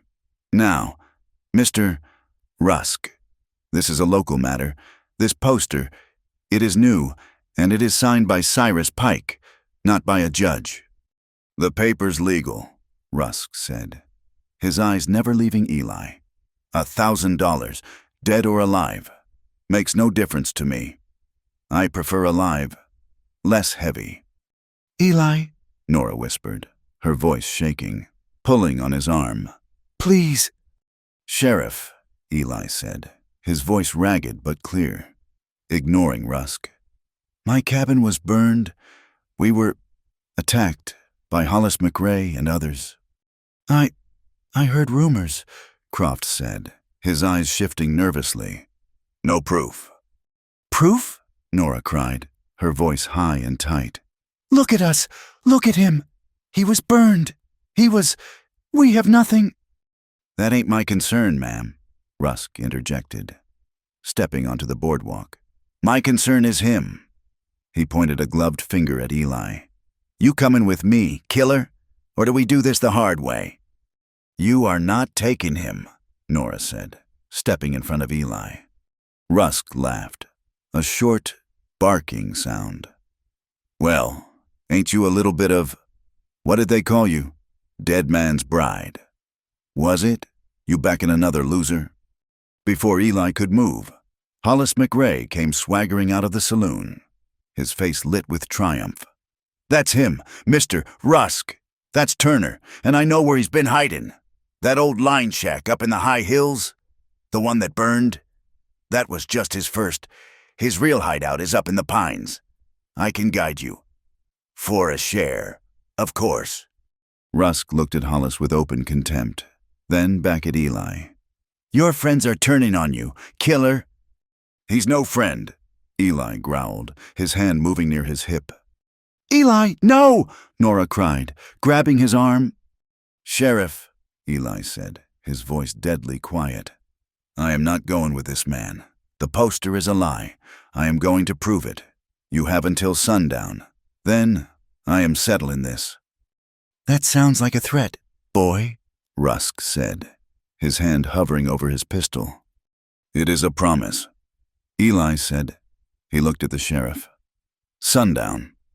He turned, putting his arm around Nora, and began to walk.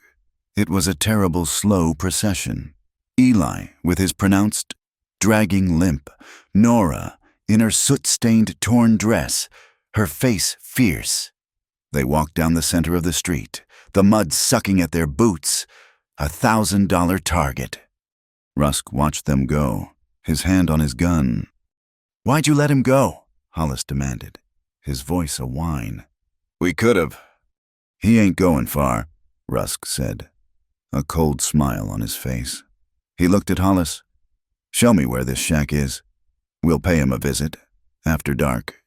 When he's all settled in." He spat into the mud. "I always get my man." They made it back to the line shack as the sun was turning the western sky a bruised, bloody purple. The walk had taken hours, and Eli was exhausted, his face gray with pain. He collapsed onto the rough bunk, his breath coming in ragged gasps. Nora knelt beside him, her terror a cold, hard knot in her stomach. "We have to go. Eli, please. We can go north, right now. We can walk. We can steal horses. I do not care. But we cannot stay here. That man, that Mr. Rusk, he will kill you, and Hollis will show him the way. They will be here tonight." Eli lay on his back, staring at the rotted ceiling of the shack. He was quiet for a long time, the only sound his own harsh breathing. "Nora," he said finally, his voice thick with a weariness that went deeper than his wounds. "I have been running since Laramie. I ran to this town. I ran to that ridge. I hid from the world, and the world found me. It burned me out. It put a price on my head. If I run north, Pike or men like him, they will just put out another poster. A man like Rusk, he will follow. He is paid to follow." He turned his head, his gray eyes finding hers in the dim light. I cannot live like that. Hunted, always looking over my shoulder, always waiting for the bullet. And I will not drag you into that life, a life of running and hiding in the dark." "It is our life," she cried, her voice breaking. "I do not care where it is, as long as it is with you. I do not care if we are hunted. I love you. I will not watch them kill you for a lie." He reached up, his rough, scarred hand touching her cheek. His thumb wiped away a tear she had not known she'd shed. "And I love you," he whispered, the words a raw confession. "I love you, which is why I am done running. I am not running from men who think they own everything. Not anymore. I am not a murderer, and I am not a coward." He pushed himself up, his face tight with pain and resolve. "I am going back. Tonight, I am going to find Cyrus Pike, and I am going to end this, one way or another." "No," she breathed. "Eli, that is suicide. He is in the saloon. Rusk is there. Hollis, they will—" "They are all there," he said. "All the liars. In one place. It is time for the truth." He stood, leaning on his crutch. He checked his revolver, the one he had saved from the fire. He had 6 bullets.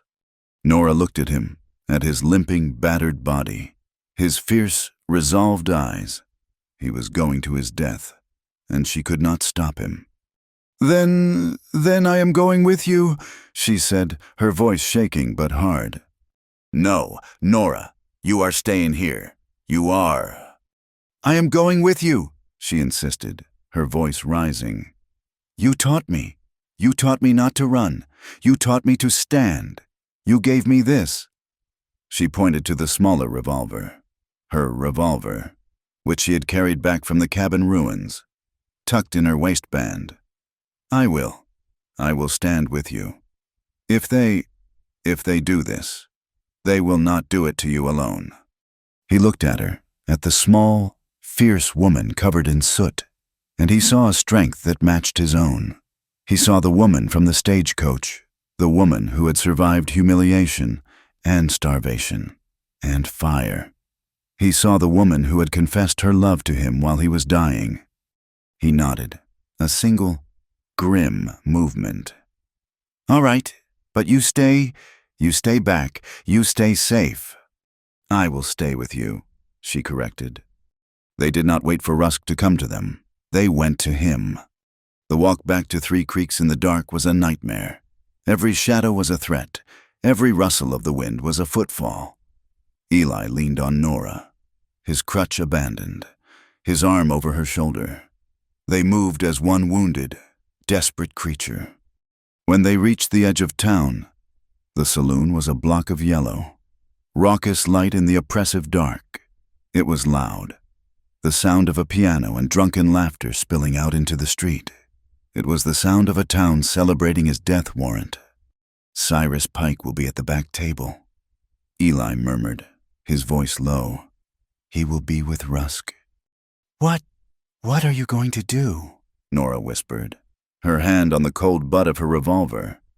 I am going to tell the truth, loud enough for the whole town to hear. They will not listen. They will just shoot. Maybe, Eli said.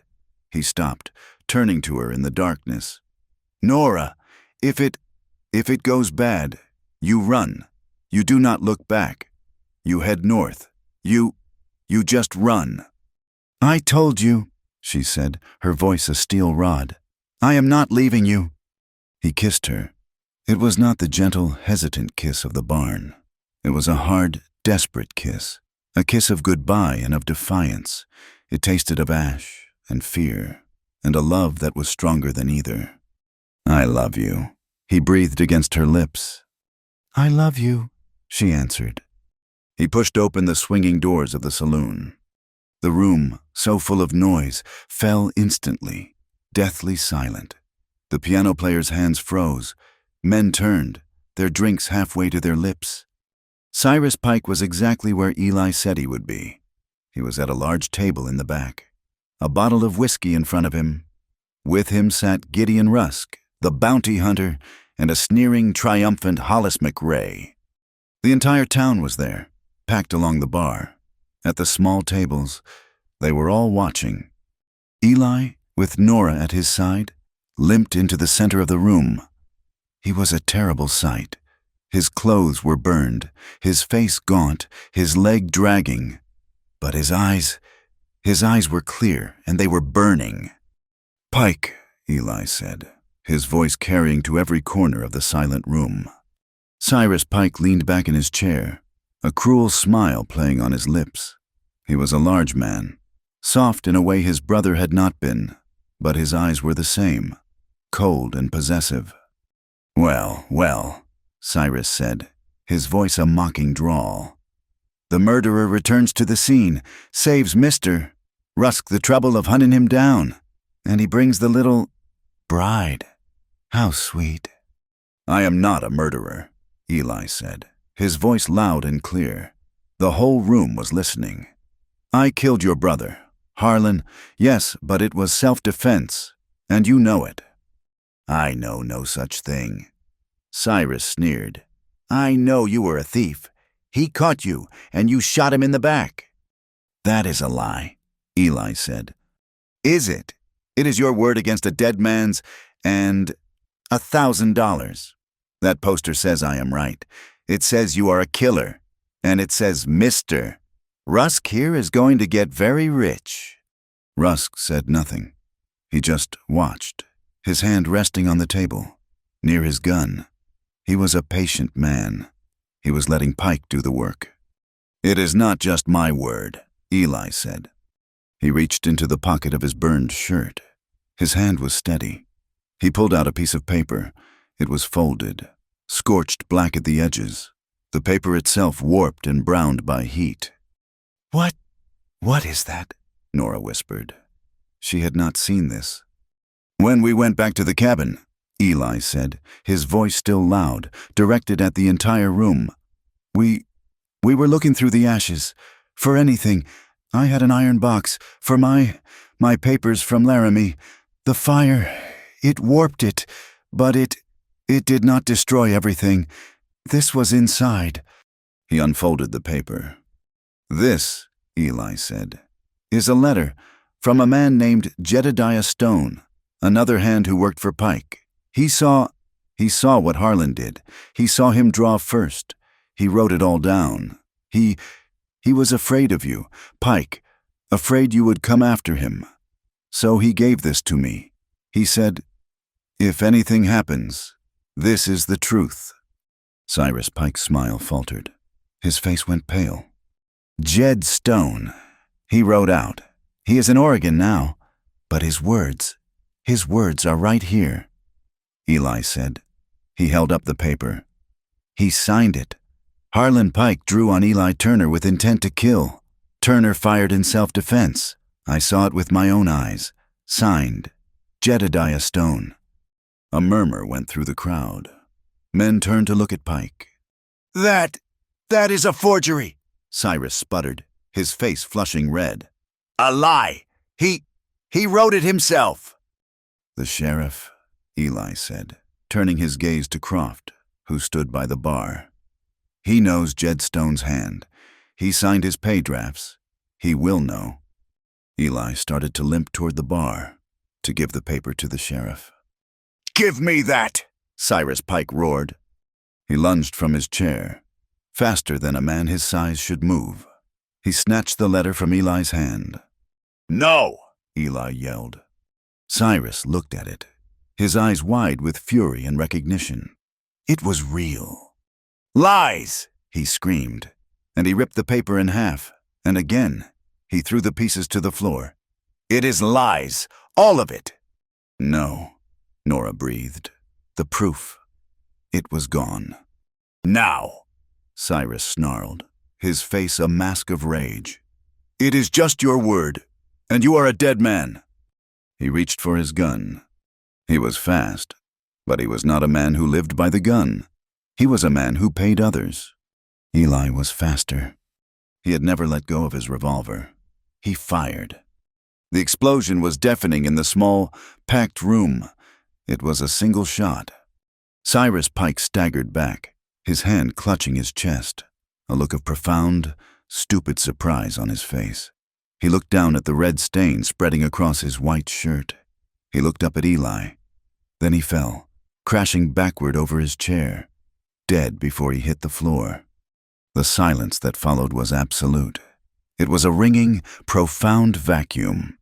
Smoke from Eli's gun curled in the air. Nora rushed to his side, her hand grabbing his arm. "Eli!" Eli did not look at her. He was watching Gideon Rusk. The bounty hunter had not moved. He had not flinched. He simply looked at the dead man on the floor, then at the torn pieces of the letter, then at Eli. Then, very slowly, Gideon Rusk raised his hands, palms open, and placed them flat on the table. "Well," Rusk said, his voice dry, "it seems the bounty is invalid. The man who issued it is unavailable, and I'd say I just witnessed a clear case of self-defense." He looked at Sheriff Croft. "Would you not agree, Sheriff?" Sheriff Croft, his face pale, let out a breath he looked like he had been holding for 3 years. He nodded. "Once. I saw it. Pike went for his gun. After destroying evidence. No charges will be pressed." Eli swayed, the adrenaline leaving him. Nora caught him, her small body taking his weight. He was wounded. She saw it now. Blood was seeping through his shirt, high on his shoulder, A second shot. Who? She whispered. She looked at Rusk. He shook his head. Not me. She looked at Hollis McRae. Hollis was gone. In the chaos of the gunshot, he had vanished. He's wounded, Nora said to the sheriff. He needs a doctor. The town stared, their faces a mixture of awe and fear, and a new, grudging respect. But some of Harlan Pike's old friends, they just looked cold. The town was divided. Get him to my office, the sheriff said. I'll fetch the doc. They spent the rest of the night in the small, back room of the sheriff's office, on a cot. The doctor, a drunk, weary man, pulled a bullet from Eli's shoulder. It was a clean wound, he said, from a small caliber pistol. A coward's gun, he'd called it. Eli, his arm bandaged, fell into a deep, exhausted sleep. Nora sat by him, the revolver still in her lap, and she watched the door. She did not sleep. She knew Hollis was still out there. Just before dawn, Eli woke. Nora? I am here, she whispered. Hollis. I know. He is still out there. We cannot stay here, Eli said, his voice weak. This town, Rusk, he is a man who follows the money. The money is gone, but Pike's friends, they will not forget. And Hollis is a snake. We will go back to the shack, she said. Just for today, to rest. Then we will leave. We will go north. Yes, he whispered. North. They slipped out of town before the sun was fully up. The walk back to the high hills was an agony. Eli was weak, leaning heavily on her. Nora was numb, her body moving on pure, raw nerve. They reached the line shack. It felt wrong. No longer a refuge, but a trap. I need to sleep, Eli murmured. He fell onto the bunk and was unconscious almost immediately, the loss of blood and the long night finally claiming him. Nora stood at the door. She watched the sun come up. She watched the long shadows of the pines. She held her revolver in her hand. She did not sit. She did not rest.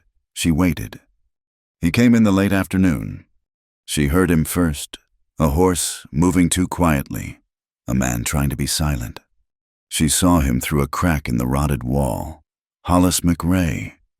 He was alone, his face twisted with a kind of desperate, greedy rage. He had Cyrus Pike's gun on his hip. He was no longer a follower. He was the man who had to finish it. He had fired that second shot in the saloon, and now he was here to make sure Eli was dead. A dead Eli could not testify against him for the fire. He dismounted, creeping toward the shack, his gun drawn. Nora's heart was a cold, hard stone in her chest. She looked at Eli, sleeping, defenseless. She remembered his words. You are your own, and you will learn to protect it. She cocked the hammer. The click was loud in the small, silent shack. Outside, Hollis froze. Turner, he called, his voice high and nervous. I know you are in there. You murderer. You are wounded. Just come on out. Nora did not speak. She moved to the side of the door, her back flat against the rough wood, her gun held in both hands, just as Eli had taught her. I am coming in, Turner, Hollis yelled.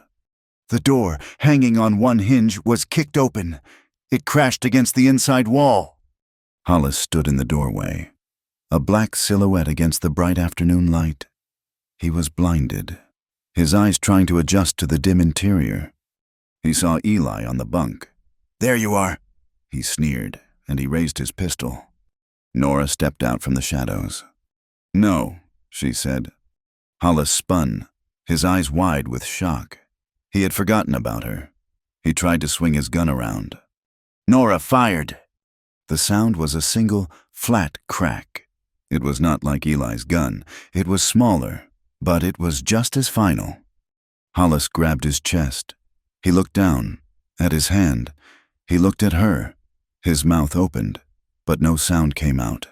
He crumpled to the ground, half in and half out of the doorway. Silence. The revolver fell from Nora's numb fingers. It hit the dirt floor with a soft thud. She stared at the body, at the smoke, at the man she had just killed. She began to shake. It started in her hands, and then her knees, and then her whole body was racked with violent, uncontrollable tremors. She sank to the floor, her back against the wall, and a sound tore itself from her throat. A low, keening, animal sound of pure, shattered horror. The gunshot woke Eli. He sat bolt upright, his face white. "Nora?" He saw her, huddled on the floor. He saw the gun, and he saw the body in the doorway. "Oh, God," he breathed. He swung his legs off the bunk, his wound tearing, but he did not care. He crawled to her. "Nora! Nora! Look at me!" She could not. She was rocking back and forth, her eyes wide and vacant, staring at the dead man. I, she stammered. "Nora!" Eli grabbed her, his good arm pulling her against his chest, his hand forcing her face into his shoulder, away from the body. He held her, tight. You are all right. You are safe. I am here." "I killed him," she wept, her voice muffled against his shirt. "Eli, I took his, oh God. The act had shattered her. The respectable woman from Missouri, the woman who had come to be a wife, had just shot a man dead. "Shh," he whispered, rocking her as she shook. His own heart was breaking, not for Hollis, but for her, for the innocents that had just been murdered. "Listen to me. Listen. He came here to kill us.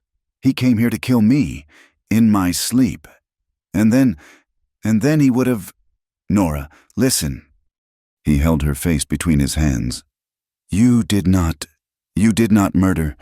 You survived. You did what I taught you. You saved our lives. You saved my life. Do you hear me? You saved me." She looked at him, her eyes finally focusing on his. She saw the pain in his face, the love. "You saved me," he repeated, his voice raw. She collapsed against him, her sobs finally coming, a hot, cleansing flood of grief and terror. He just held her, whispering her name, over and over, a prayer in the dim, violated light of the shack. They sat like that until the sun began to set, until the body in the doorway grew cold. We cannot leave him here," Eli said, his voice hoarse. Together, in the twilight, they dragged Hollis McRae's body away from the shack. Eli, with his one good arm, used Hollis's own shovel, which was still tied to his saddle. They dug a grave under a lone, wind-bitten cedar tree on the ridge. They did not speak. They did not say a prayer. They just worked, two shadows in the fading light. When they were done, they stood by the mound of fresh earth. The wind had picked up, keening through the branches of the cedar. It sounded like a prayer. It sounded like a cold, lonely judgment. Eli put his arm around Nora's waist. She was still trembling, but she was standing. "It is over," he said. "Is it?" she whispered, looking at the grave. Will it ever be over?" He pulled her closer, his head resting on hers. "We will make it be over. We will go north. We will find a place, and we will bury this. We will bury all of it." He looked at the new grave, then at the lights of Three Creeks, far below, a town that hated them, that had tried to kill them, that they were now, finally, leaving. "We will," he whispered, to her and to the wind. Weeks later, the town of Three Creeks was already forgetting, as towns always do. The mud of the spring thaw had dried, and the ruts in the street were hard as iron. New glass was being fitted in the saloon window. Cyrus Pike was buried on the same hill as his brother, his grave unmarked by anything but the town's quiet relief. Hollis McRae had simply vanished. His horse was found wandering, and the consensus was that he had run a coward to the last. Only 3 people knew he was buried under a lone cedar, and 2 of them were alive. Gideon Rusk, the bounty hunter, had collected his horse, tipped his hat to the sheriff, and ridden east, a man whose profit margin had been erased by a single, well-aimed bullet. The town, free of Pike's shadow and McRae's cruelty, began to rebuild. But Eli and Nora were not part of that rebuilding. They were ghosts, reminders of a violence the town wanted to bury. Eli's limp was permanent, his leg having set poorly in the line shack. Nora's hands, the hands that had killed a man, were steady, but she was quieter, her eyes holding a shadow that had not been there before.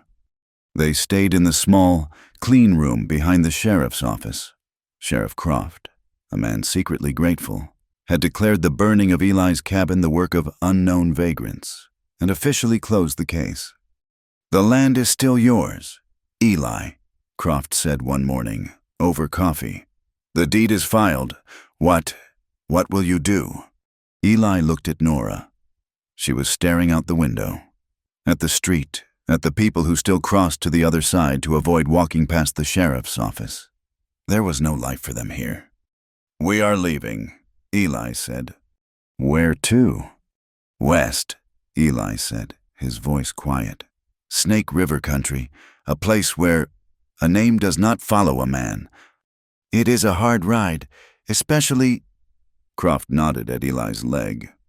"We will manage," Nora said, turning from the window, her voice clear.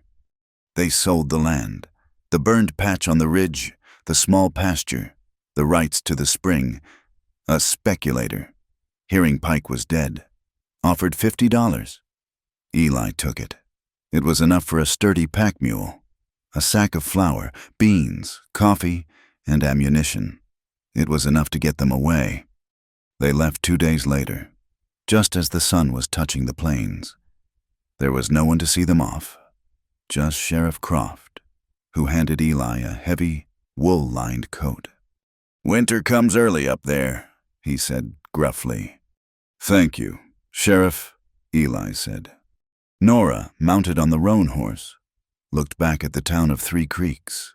It was the place that had tried to kill her, the place that had shown her cruelty, and the place where, against all odds, she had found the only love she had ever known. She felt nothing. She turned her face west, toward the empty, promising horizon. They rode west, toward the high, cold spine of the mountains. The journey was a quiet, shared agony. The land was vast, beautiful, and utterly indifferent to the 2 small figures moving across it. They spoke little. There was nothing that needed to be said. Their shared survival was a language of its own. But the past rode with them. Nora was haunted. She had killed a man. She had not done it in anger or in passion. She had done it with the cold, clear calculation Eli had taught her. And that, somehow, was worse. She would wake in the night, the small tent illuminated by a pale moon, her heart hammering, the smell of gunpowder in her nostrils.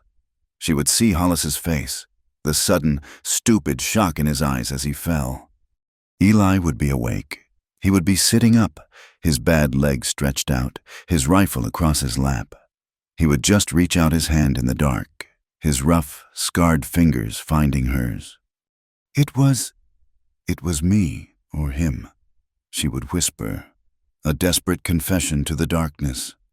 "It was us, Nora," he would answer, his voice a low, steady rumble. "You saved us. You saved me. That is the only truth that matters." He would hold her hand until her shaking stopped, until the cold, clear light of the high desert dawn began to break. And Eli was weary. His body, pushed beyond its limits, was failing. The wound on his shoulder, the one from Hollis's cowardly shot in the saloon, ached with every step the horse took. His back, scarred by the fire, was a map of tight, pulling pain, and his leg was a constant, dull throb. He was 34 years old, but he moved like an old man. his face carved with lines of endurance. He was done running, but his body was just done. They pushed into the high country, following a fork of the river, and came upon a place called Deadwood's End. It was not a town. It was a scar, a mining camp of raw tents, muddy sluice boxes, and hastily built shacks clinging to a mountainside. The air was loud with the ringing of picks and the roar of the creek, and no church bell rang.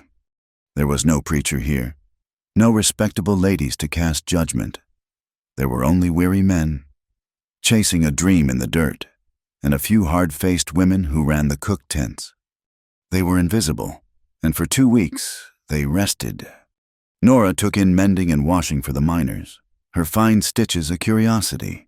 She earned enough coin for fresh bacon and, one night, a bottle of laudanum for Eli's pain. Eli sat by the tent, in the thin, cold sunlight, and watched the valley. He was quiet, his face gray. The journey had taken more from him than he'd had to give. The wounds, which had never truly healed, were inflamed. A fever set in, a low, burning fire that hollowed out his cheeks and put a terrible, bright light in his eyes. Nora nursed him, her terror a cold, constant companion. She had not pulled him from a burning building, had not killed a man, to lose him to a fever in a muddy camp. You cannot leave me," she whispered one night, wiping his face with a cool cloth as he shivered in his sleep. "Eli, I will not let you." He thrashed, not with the memory of Harlan Pike, but with a deeper exhaustion. "Running?" he murmured. So tired. Nora." The fever broke on a clear, cold morning. Nora had fallen asleep in a chair, her hand on his chest, feeling the rise and fall of his breath. She woke when the sunlight hit her face. He was awake. His eyes were open, clear, and free of the fever. He was weak, appallingly weak, but he was smiling. It was the first real smile she had seen on his face since before the fire. "Eli," she breathed, her voice cracking with relief. You are back." He looked at her, his gaze soft. He reached up, his hand trembling, and touched her hair. "Guess I finally stopped running," he whispered. His voice was thin, but the words were solid. It was not defeat. It was not surrender. It was peace. He had spent his entire life running, from Pike, from the law, from his past, from the cruelty of men. And now, his body had finally forced him to be still. He had stopped, and he was still here. She was here. "You do not have to run anymore, Eli," she said, her tears falling onto his hand. We are safe." "I know," he said. They left the camp a week later. Eli was weak, and she had to help him mount the roan, but he was determined. They were not looking for a place to hide. They were looking for a place to be. They rode north, deeper into the Snake River country, where the mountains were like broken teeth against the sky. The land was empty. It was just them, and the wind, and the high wheeling hawks. One afternoon, they crested a high ridge. Below them, a valley opened up, a high meadow of impossible green, fed by a stream that was as clear and bright as glass.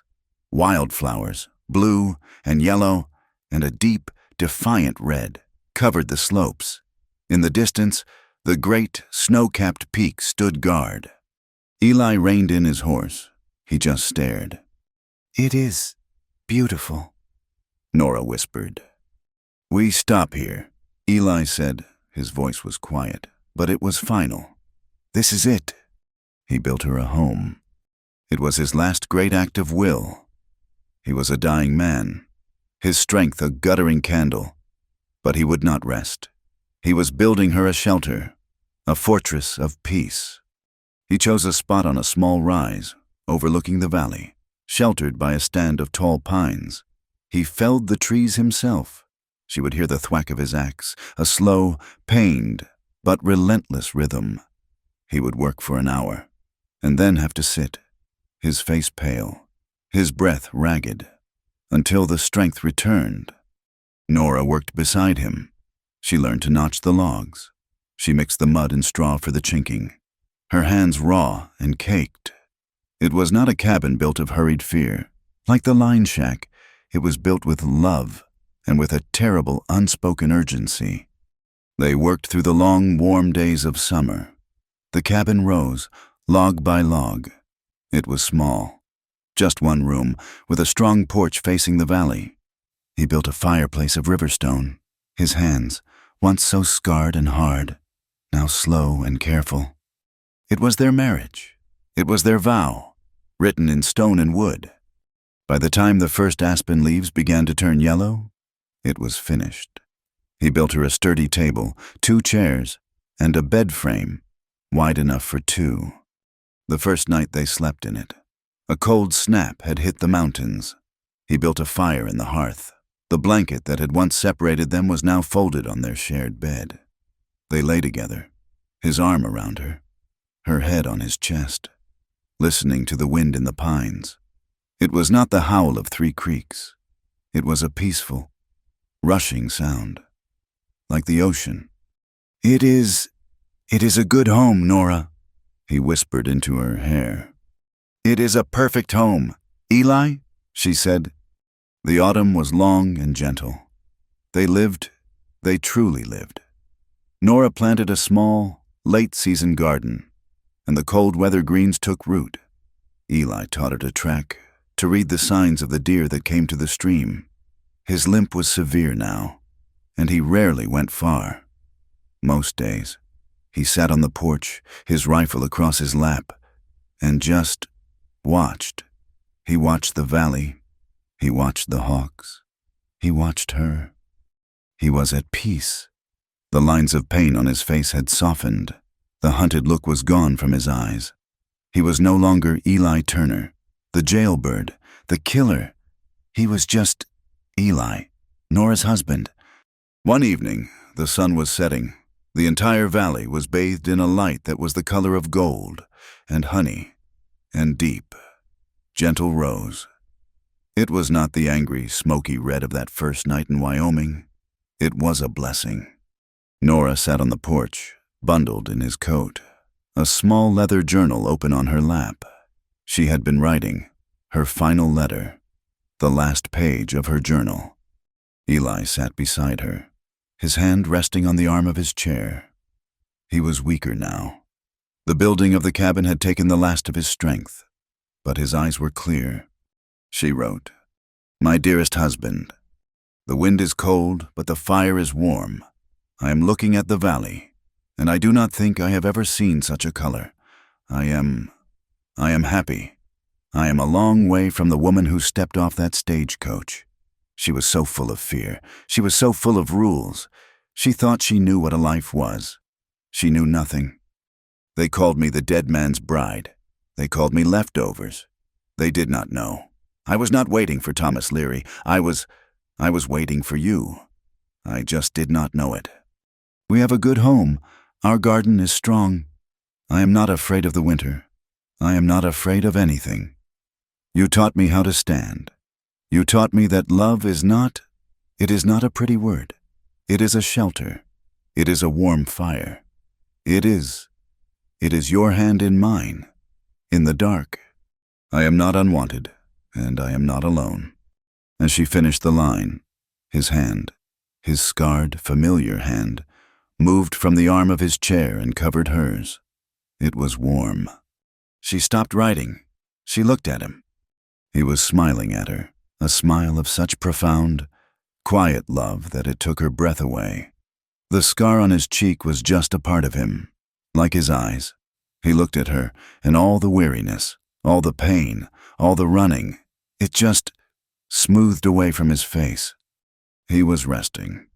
His eyes closed, not in pain, not in sleep, just in rest.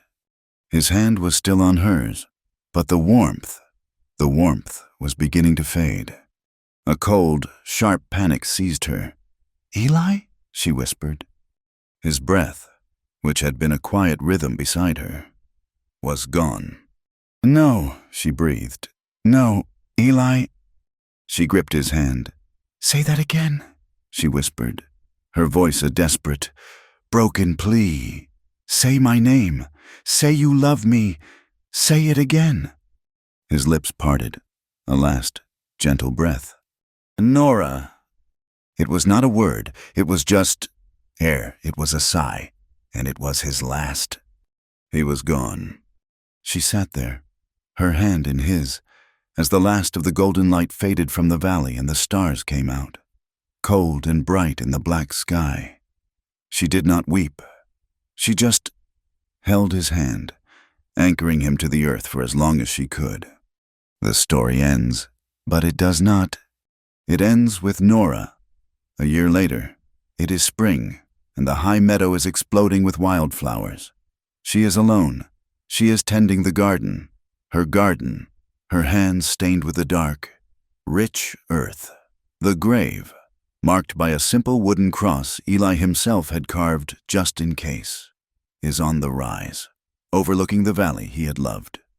She is not a widow, she is not a bride, she is a woman, strong, quiet, at peace. The wind comes down from the high peaks, moving through the tall pines that guard her home. The sound is a low, rushing whisper. It moves through the cabin, through the open door. It sounds like a breath. It sounds almost like a name, sighed with love. She looks up from her work, her face to the sun, and she smiles. Her love was real. It had survived cruelty and fire and judgment, and in this high, hard, beautiful land, it had at last found a home. Thank you for listening to this story from our From Wild West channel. We would love to hear from you. So please comment where you are listening from to connect with others. Share your thoughts and subscribe for more tales.